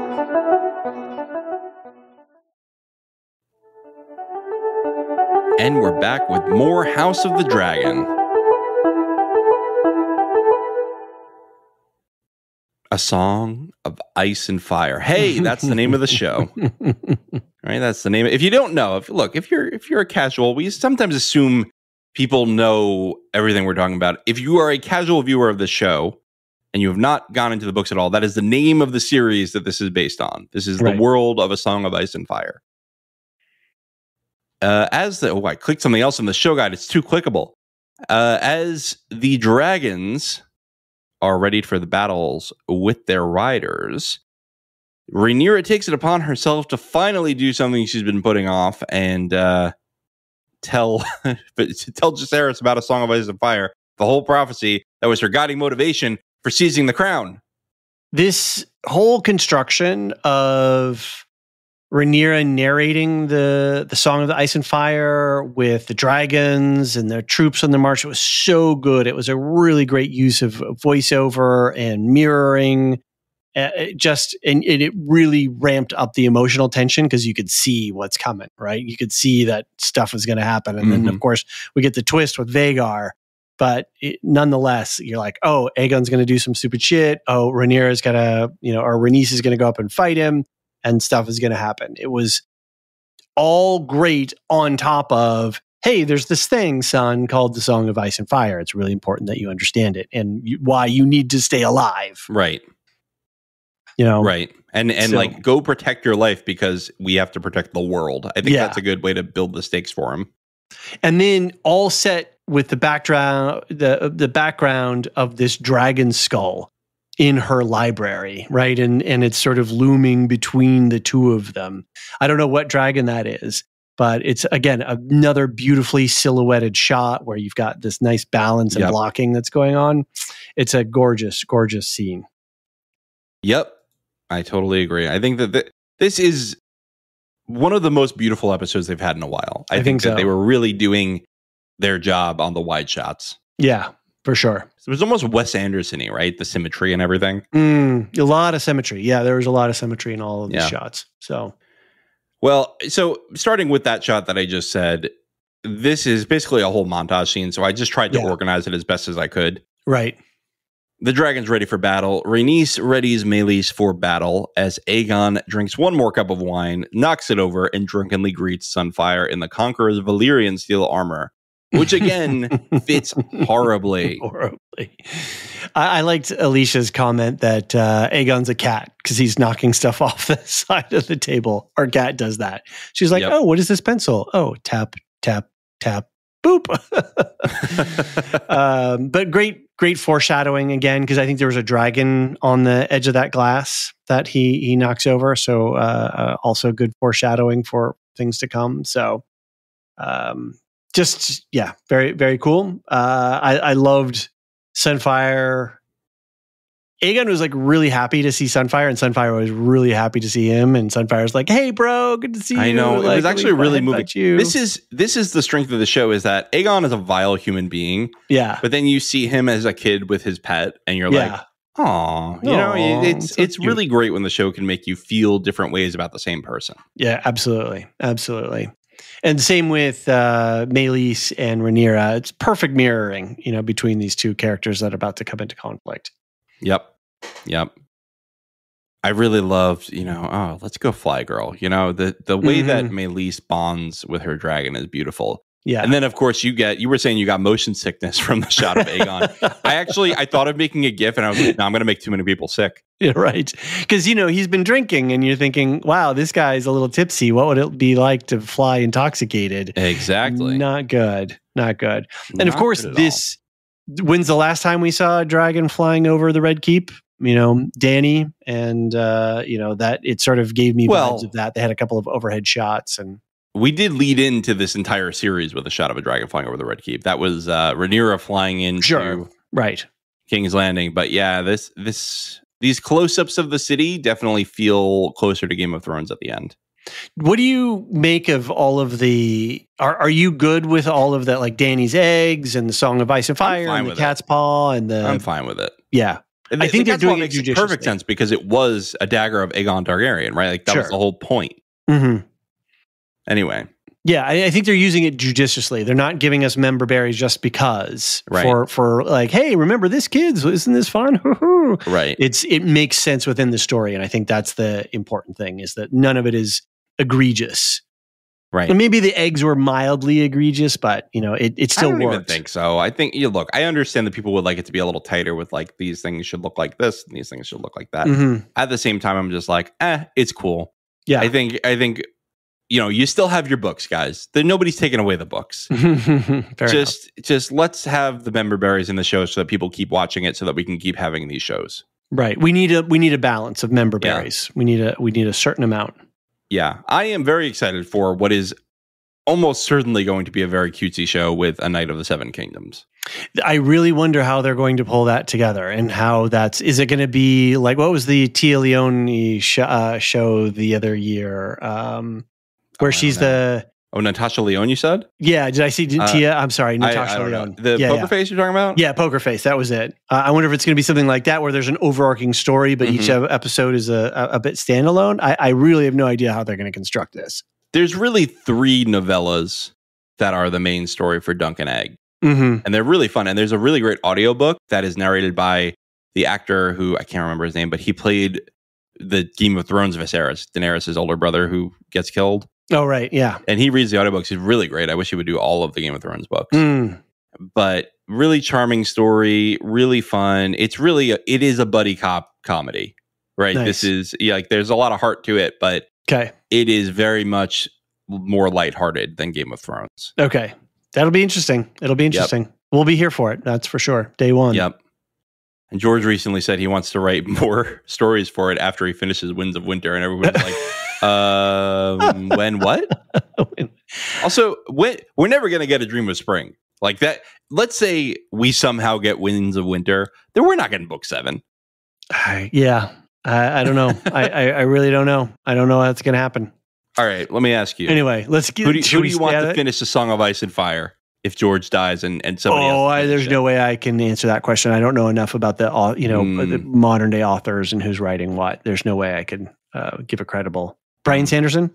No, I wouldn't. Sorry, I'm making a joke. He actually, somebody asked him about that because he did finish The Wheel of Time, obviously. Right. That's why I made the joke. Right. And so people asked him, like, would you consider doing that? He goes, I don't think I could, because it's just so different of a writing style from mine. And I appreciate that he's self-aware enough with that. Yeah. And the way he said it was, I think I write in a fundamentally optimistic world, and so did Robert Jordan with The Wheel of Time. I think that, he, in his words, he goes, I think that George R.R. Martin, excellent writer, but he does write in a pessimistic world. Like his world is full of pain and really does not end up in a positive and way. Hard truths. It's not for the greater good, right? Yeah. That's interesting. I wonder, that sort of gives me a different perspective on Wheel of Time, of what Wheel of Time, the Wheel of Time fandom is so passionate. Yeah. And so locked in. And it's interesting. It's almost like it makes me think of the Star Trek world, where people are just so locked into this optimistic view in a good way, right? Like, we want this, we want to promote this, we need good things in our lives. We need to be, we need to strive higher than what we are. And if that's what Robert Jordan is doing, that gives me an appreciation of what Wheel of Time is about and why the fandom is passionate. Yeah, and I think that Robert Jordan continues the Tolkien tradition of, okay, well, this might be hard now, but it is going somewhere, and it will work out, and so we need to fight through, right, and it's important. Like, right there, there's meaning because we give it meaning.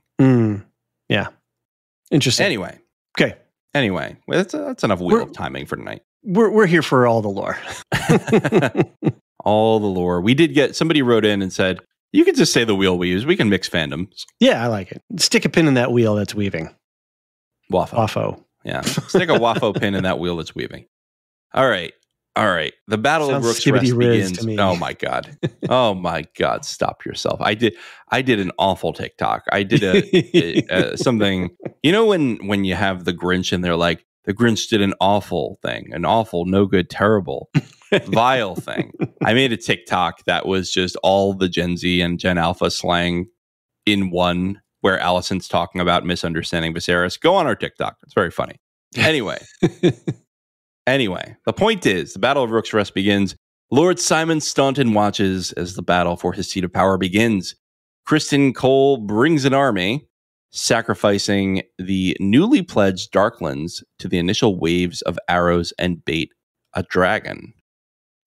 Yes, bait for the dragon. I think one thing I liked as well about this battle was that it was very simple in its staging. Like, okay, we'll sort of frontally assault. We've got a clear field of fire. The castle's, back here. You can't get around it. The bowmen are going to fire in ranks and rotate through. It all felt very clean and historically accurate. The armor feels right. The bow tactics, everything just feels good. So I really like this. My one little caveat, and this is mild nerd alert for military nerd stuff. Like, I don't know why Meleys and Rhaenys on her first pass, she didn't enfilade her fire along the longitudinal line of the soldiers. Instead, she kind of went through them. Anyway, other than that, I think all really good, clean setup. Fair enough. I agree with you. I don't think that we got a lot of battle tactics. Again, we had the Battle of the Bastards. We don't need it again.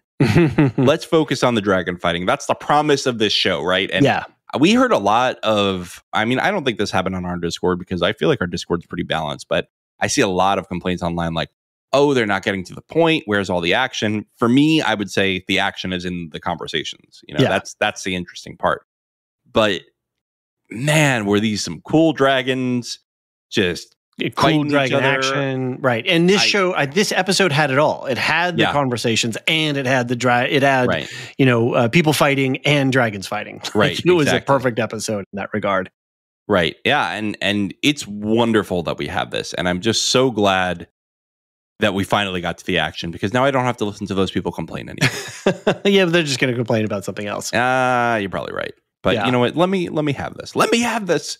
When the troops start to run, it's like, dragon, oh crap, and everybody starts booking it, and you really get the sense of, and then when Meleys lays her first barrage down, you're like, oh yeah, this is bad. This is why ground troops are so terrified, why you need combined arms, like why you need another dragon to fight a dragon coming at you, because there's just nothing, there's no defense.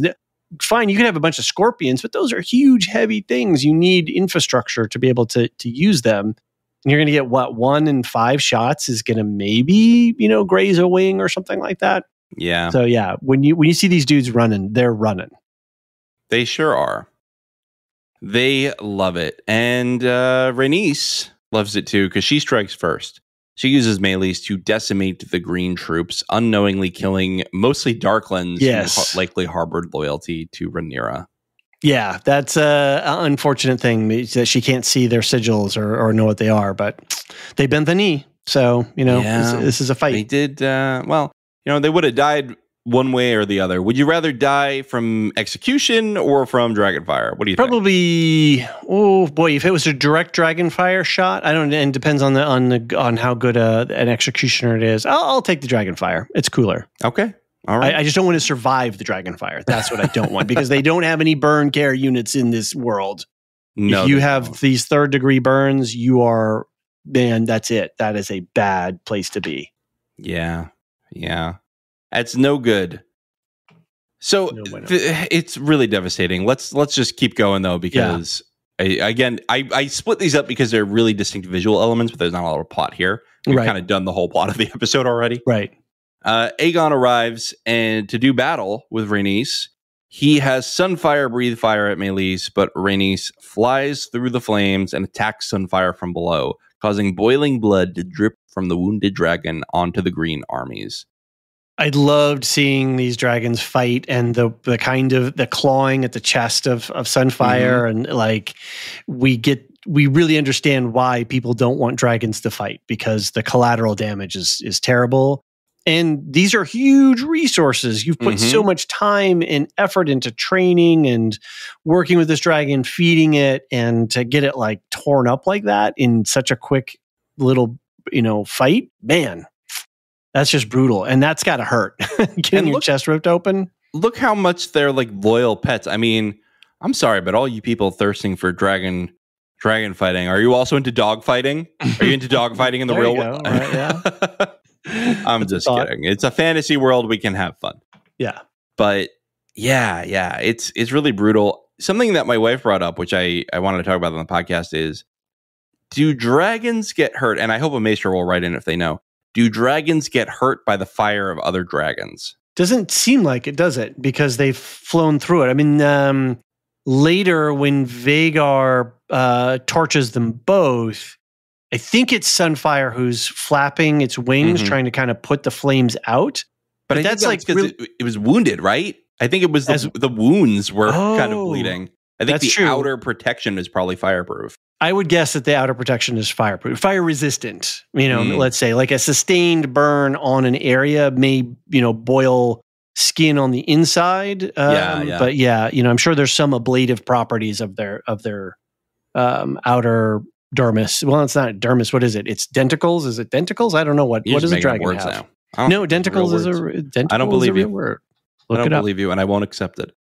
I mean, it's pretty horrifying to watch, but I think we also see how much better Rhaenys is at dragon fighting than Aegon, because Aegon goes right for Dracarys. Yeah, Dracarys. Meleys doesn't even shoot any fire at all. She just goes, okay, what I need to do is put some holes in that dragon. And that's exactly what she does. She faints and she comes back up and puts some holes in the dragon. And uses the word attack. Right. And there's which Aegon probably doesn't even know. Right. There's a lot of people. She says attack in English in Westerosi or whatever. Oh, okay. Yeah. The common tongue. In common tongue. And a lot of people are making that because both Aemond and Aegon use the word, Dracarys, burn the fire. Where Rhaenys says attack, giving her dragon in that critical moment of, okay, we need you, I need you to twist your body and do this or that. Now, I don't need you just to breathe fire. I need you to engage in some aerial combat maneuvers that you as a dragon instinctivly know how to do. Right. And I just got to hold on and do my best to stay strapped in. And so she says she gives her dragon the agency to do what it knows how to do. Right. And you notice that Aegon doesn't even really know enough High Valyrian to talk to his dragon. Very good point. He's just like, I don't know, fly, go forward. Yeah. Icon has war. Icon has flame. War. Oh, it's so bad. It's so bad. Where, yeah, at least Aemon knows how to soothe his dragon and talk to his dragon in Valerian. Right. A lot of fun stuff here. I mean, fun, tragic, brutal, whatever you want to call it. So I thought that when Aegon does show up and Cole has to go, oh, crap, this is not the plan. He does, in a really brilliant way, he knows what he has to think about it for a second. He's a very good tactical thinker and strategic thinker. And he's able to figure out, oh, what do I need to do? Hey, everybody, your king's here. Wahoo, let's go. Right. And that was a really smart move because while the dragons are up there fighting, he can get his forces up and in stage. And the closer, because he's got a lot of ground to cover from the tree line to the castle. And so if he can get his forces as close to the castle as possible while the dragons are fighting, but how is he going to do that? Oh, everybody's freaked out. He's like, oh, your king is here to protect you. It's divine glory. Right. Yeah. But then we have the signal go up and Aemon ignores it. Yeah. He straight up, like Vhagar sees it and he goes, all right, I'm waking up from my nap. And Aemon goes to go back to sleep. Get a few more extra moments of shut-eye. He sees his brother in need and he's like, I'm going to wait until they're distracted and then come in. Exactly. So that's when they've done each other some harm. Right. That's attempt 1 on his life is to just not help, right? Is to step aside and hope that he dies from Rhaenys. Step 2 is what happens next. And much like the Empire, Vhagar strikes back. Aemon, finally responding to the repeated signals from Chris and Cole, arrives on Vhagar, seeing Meleys and Sunfire locked in a melee. Aemon sends fire at the pair of dragons, only hitting Sunfire directly as Aegon screams. Sunfire goes crashing into the ground, burning and bleeding, and lands in the forest in a ball of flame and smoke. So just going back a little bit to Vhagar in the forest and seeing through the trees and the camouflage and then starting to see the forest floor move. That was so cool. That was just such a great shot. And then when we see like a Jaws-like moment where we just see the tips of Vhagar's wings flying at treetop there, it was like, dun-um, dun-um. It was beautiful, beautifully set up visually. Yeah. And yeah, if he'd launched at that moment, they would have chased off, right? The Rhaenys would have been like, oh shit, 2 dragons and it's Vhagar as number 2. Like, I'm stuffed. I'm out of here. Right. Waited until she was really trapped in a melee. Fully engaged. So good, really smart play by Aemon's part all around.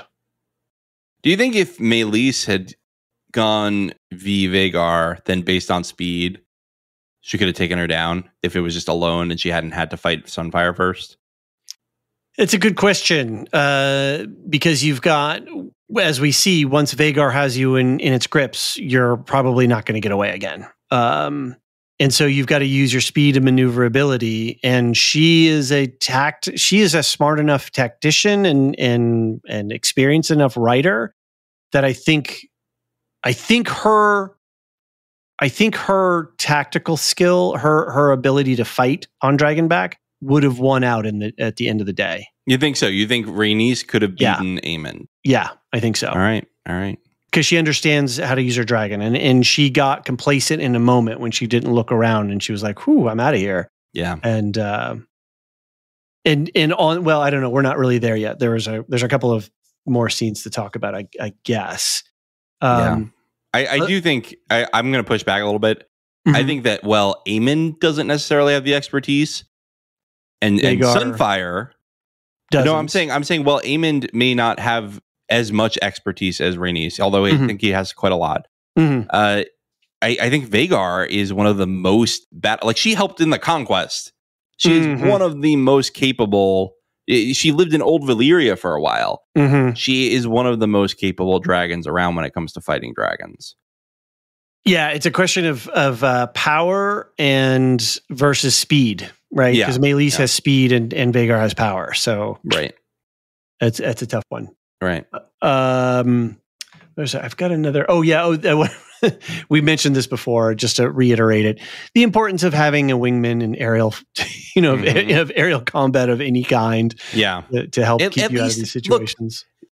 Look, if Rhaenys gets caught with Vhagar around the neck of Meleys, have Bela come in with Moondancer and just bump into, just distract Vhagar long enough to team up. I mean, a million things, and I'm really wondering how the rest of the Black Council, particularly the newly widowed Corlys, will react to the decision to not send more people.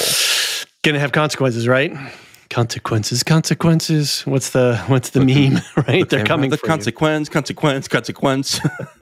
It's there's gonna be a lot of blowback here for sure. Yeah. But they did make very clear at this council meeting that Rhaenys wanted to do this. She specifically volunteered. She said, "I need to go. I'm going to go on Meleys. Na." Yeah.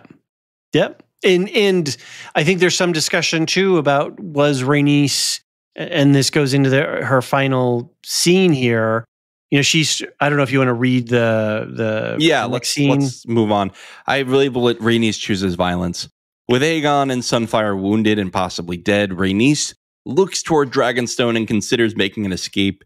Instead, she tells Meleys to continue fighting and starts towards Vhagar. And boy, this shot where you can see the difference in size between the two dragons as they're flying up is insane. You think 3 times, 4 times the size Vhagar is? Huge. Something like that. Yeah, it's an insane difference, and for Vhagar to be able to turn, that's the thing. Meleys has that maneuverability where it's going to be harder for Vhagar to have a tighter radius, I would guess. Yeah. So, but yeah, Vhagar's just fucking monster. Well, again, like flying across the treetops, you're just like, oh my god, that's a castle flying at you. Right. So. Right. But Rhaenys has this moment of clarity and total commitment where she straps herself in and tightens up her belt and says, this is it, right? All my chips on the table. And it's for all the slights and bullshit that she's had to deal with, the work that she's done to help Rhaenyra, all the bickering of the small council, all of this stuff, and then finally to have Corlys break her heart because he had an affair a long time ago. If you're gonna say Alan's age, and she's done, right? She's like, I'm all in, and if I come out, I come out, and if I don't, I don't. But I'm committed. I think she's just like, this is what I'm doing now. This is who I am. I am a dragon rider. That's when I think that's when she feels the most free, right? And so she pushes all her chips in and calls. Yeah, she does. Boy. Yeah. And because if she had just flown off, she would have had a clear tactical victory, right? Taken out the king and 1 dragon and burned up a bunch of Darkling forces, whatever. Right.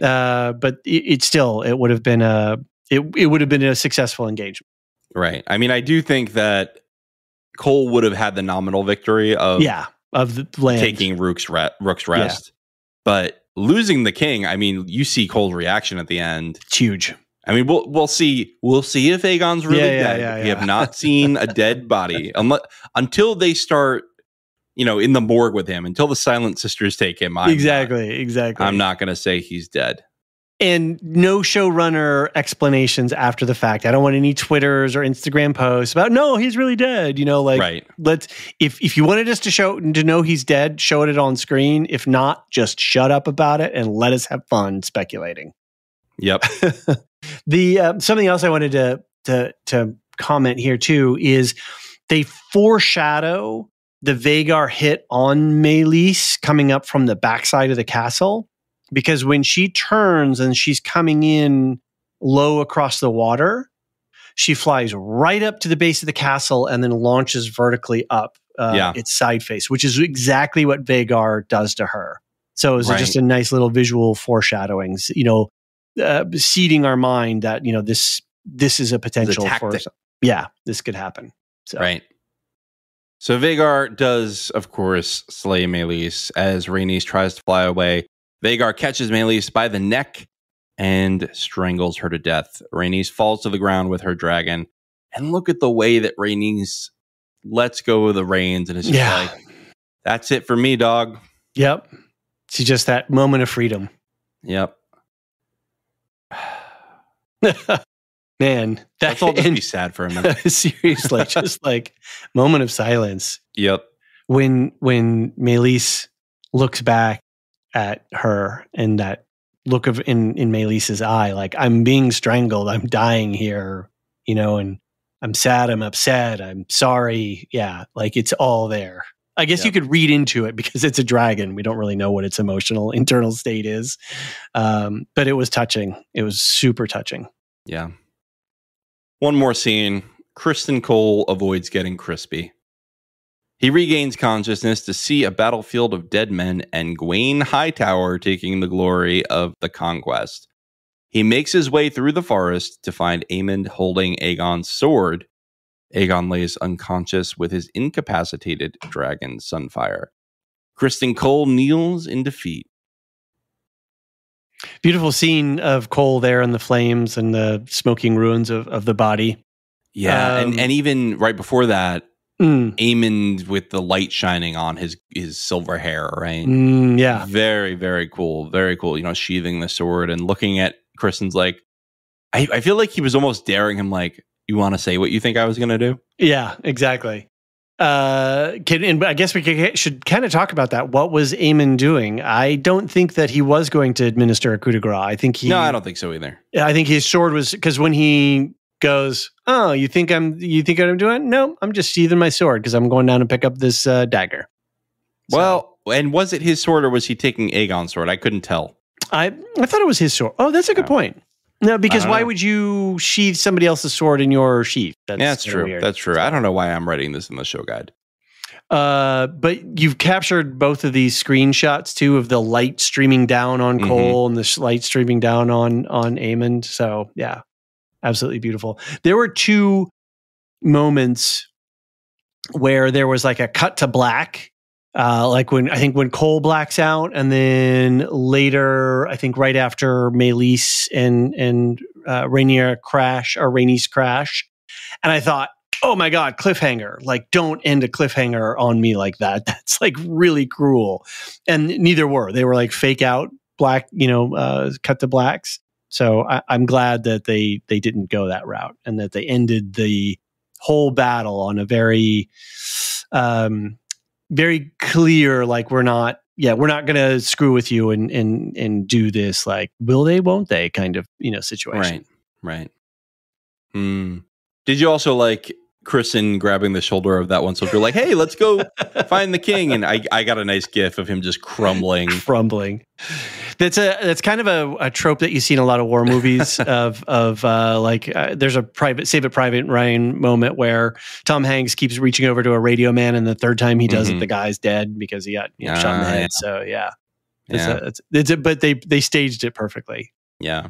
But what I really liked about that scene and the whole Criston as a POV here is that I think he really realizes how badly he fucked up. Yeah. Not just in this battle, but because I think, his plan was solid, but I think he realizes, like, I started a war where dragon will fight dragon. And two dragons are now dead. I don't think he cares about the dragons as much as he cares about, like, look at all those people around him just burnt to a crisp, and look at all the destruction. Look at a forest burning. Look at the people with boiling blood falling on them. Like, I think he was cocky and he thought, well, we have the biggest dragon, so we'll win without any trouble. You might win. But at what cost? Yeah. And will there be a kingdom to rule over at the end of it? I think you said the right word, cocky. He's so sure, he's so cocksure and sure of himself that he's not taking into account he's got a brilliant stratagem, but you're not taking into the ramifications. You're not thinking in three-dimensional chess things. You're thinking in very one-dimensional, how do I fight this one foe? How do I trick this one foe? Yeah. And I think it all comes down, don't get cocky, kid. Yeah. Right? You have a note here that I'm seeing as your last line in the outline. And I want you to state this point and tell me your thesis, because I'm curious. If Aemond is king, then the Greens are in trouble? Yeah. What's going on with that? Well, I think if everybody's got to do a lot of work to keep Aegon contained. Mm-hmm. And there's a lot of appeasing and sort of working around him and having to be subtle about, you're conspiring without my permission, and so we have to keep this sort of secret. Whereas if Aemon's just straight up king and he has the power to do what he needs to do and be out in the open and command his council and his forces the way that he wants to, with all the secret stratagems all baked in as well, he's a much more formidable foe as the actual king than as the brother to the king, because he's going to be able to flex his muscle without any restraint. Whereas with Aegon, everybody's got to kind of, work around it, and we got to deal with we had a great thing with Helena and the baby and the public mourning, but then it got all fucked up because he went and hung the rat catchers, right? There's a lot of effort into containing Aegon. Did I say Aemond? Containing Aegon.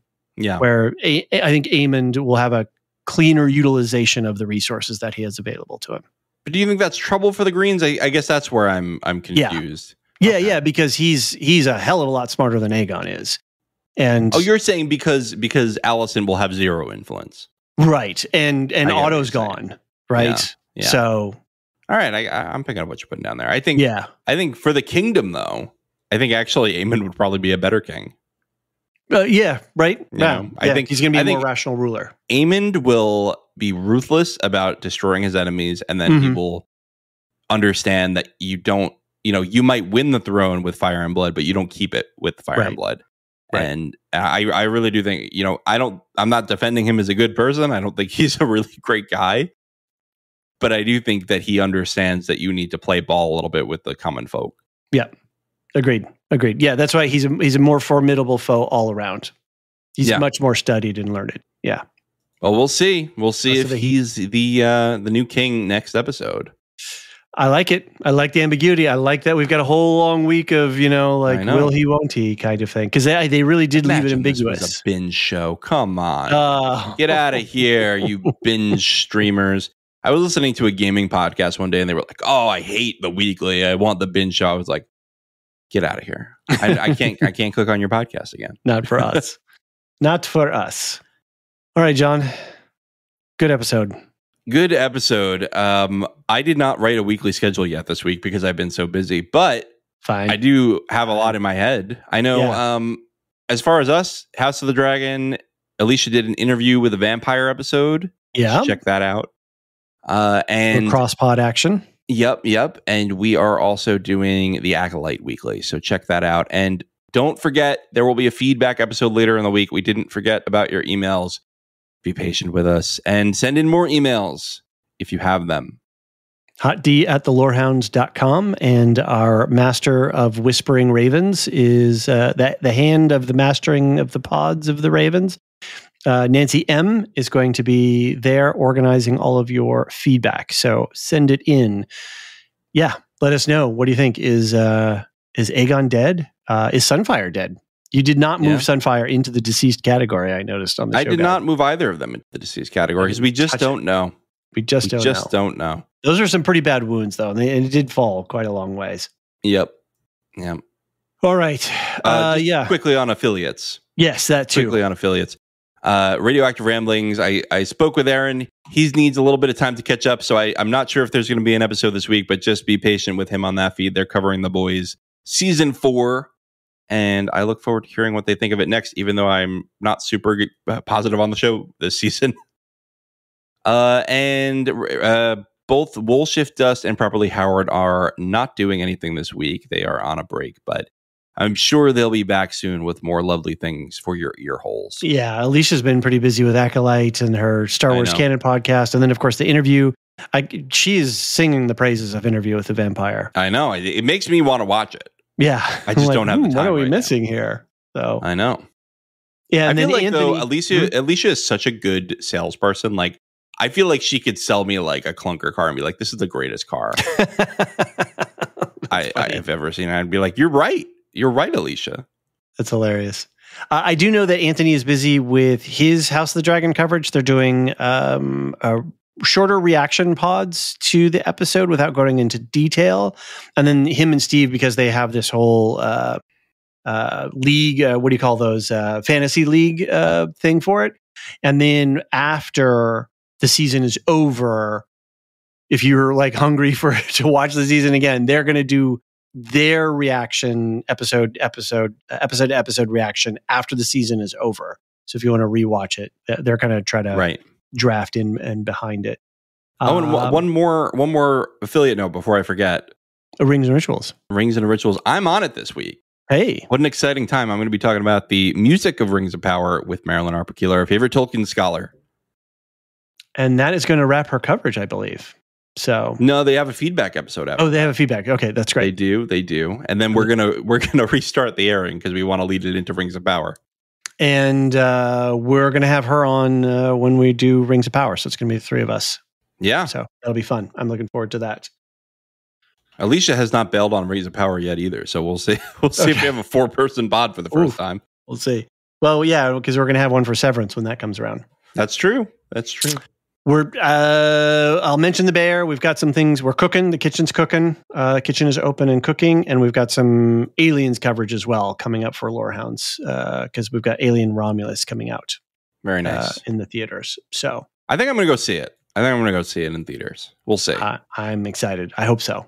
I'll let you know. How busy I am when I get to that point. Sounds good. Sounds good. I was looking at the calendar. I was like, okay, well, at least Acolyte is over next week.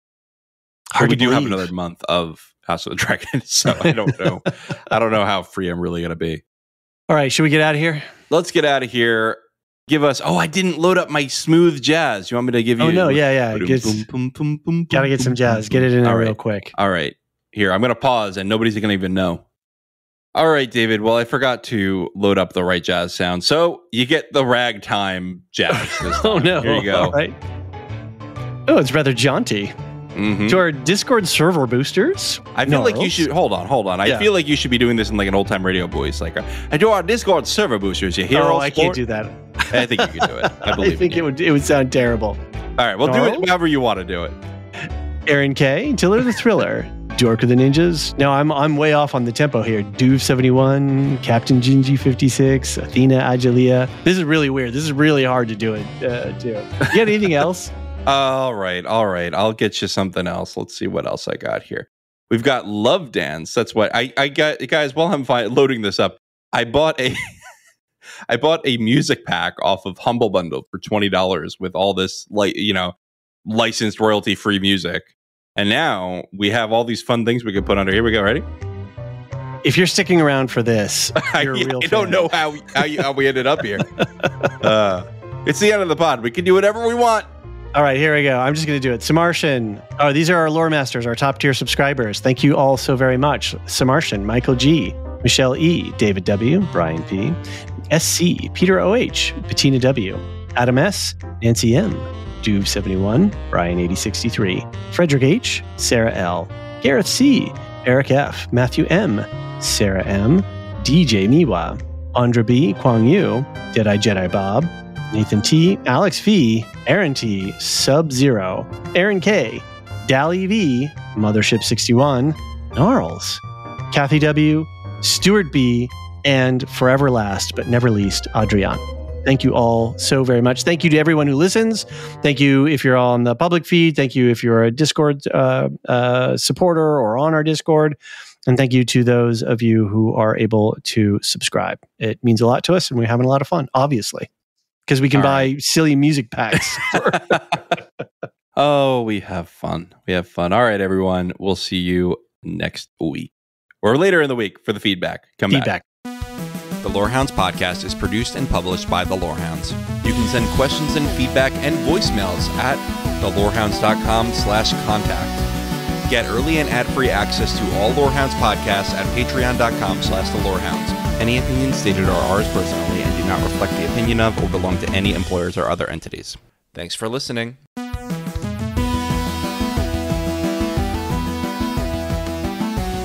Okay, David, this is where we're supposed to choose a side, green or black. John, my soul is as black as night. Your turn. I am black for life. So we're not fighting? I thought this is where HBO wanted us to pick sides and fight and stuff. Don't worry, I'm sure we'll find plenty to disagree about on the pod, but we seem to agree on one thing. We both really like this show. The politics, the drama, the lore. It was made for the Lorehounds.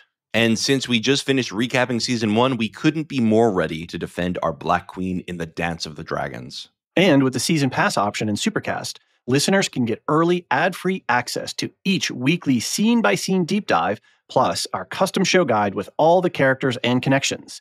See you in the Lorehounds podcast feed each week for our Dragonfire hot, but probably positive, takes. The Lorehounds House of the Dragon coverage is also safe for Team Green consumption. Side effects may include a deeper understanding of dragon lore, a hardened conflict with itself, and an inescapable urge to read the book Fire and Blood by George R.R. Martin. Dragon seeds may experience burning.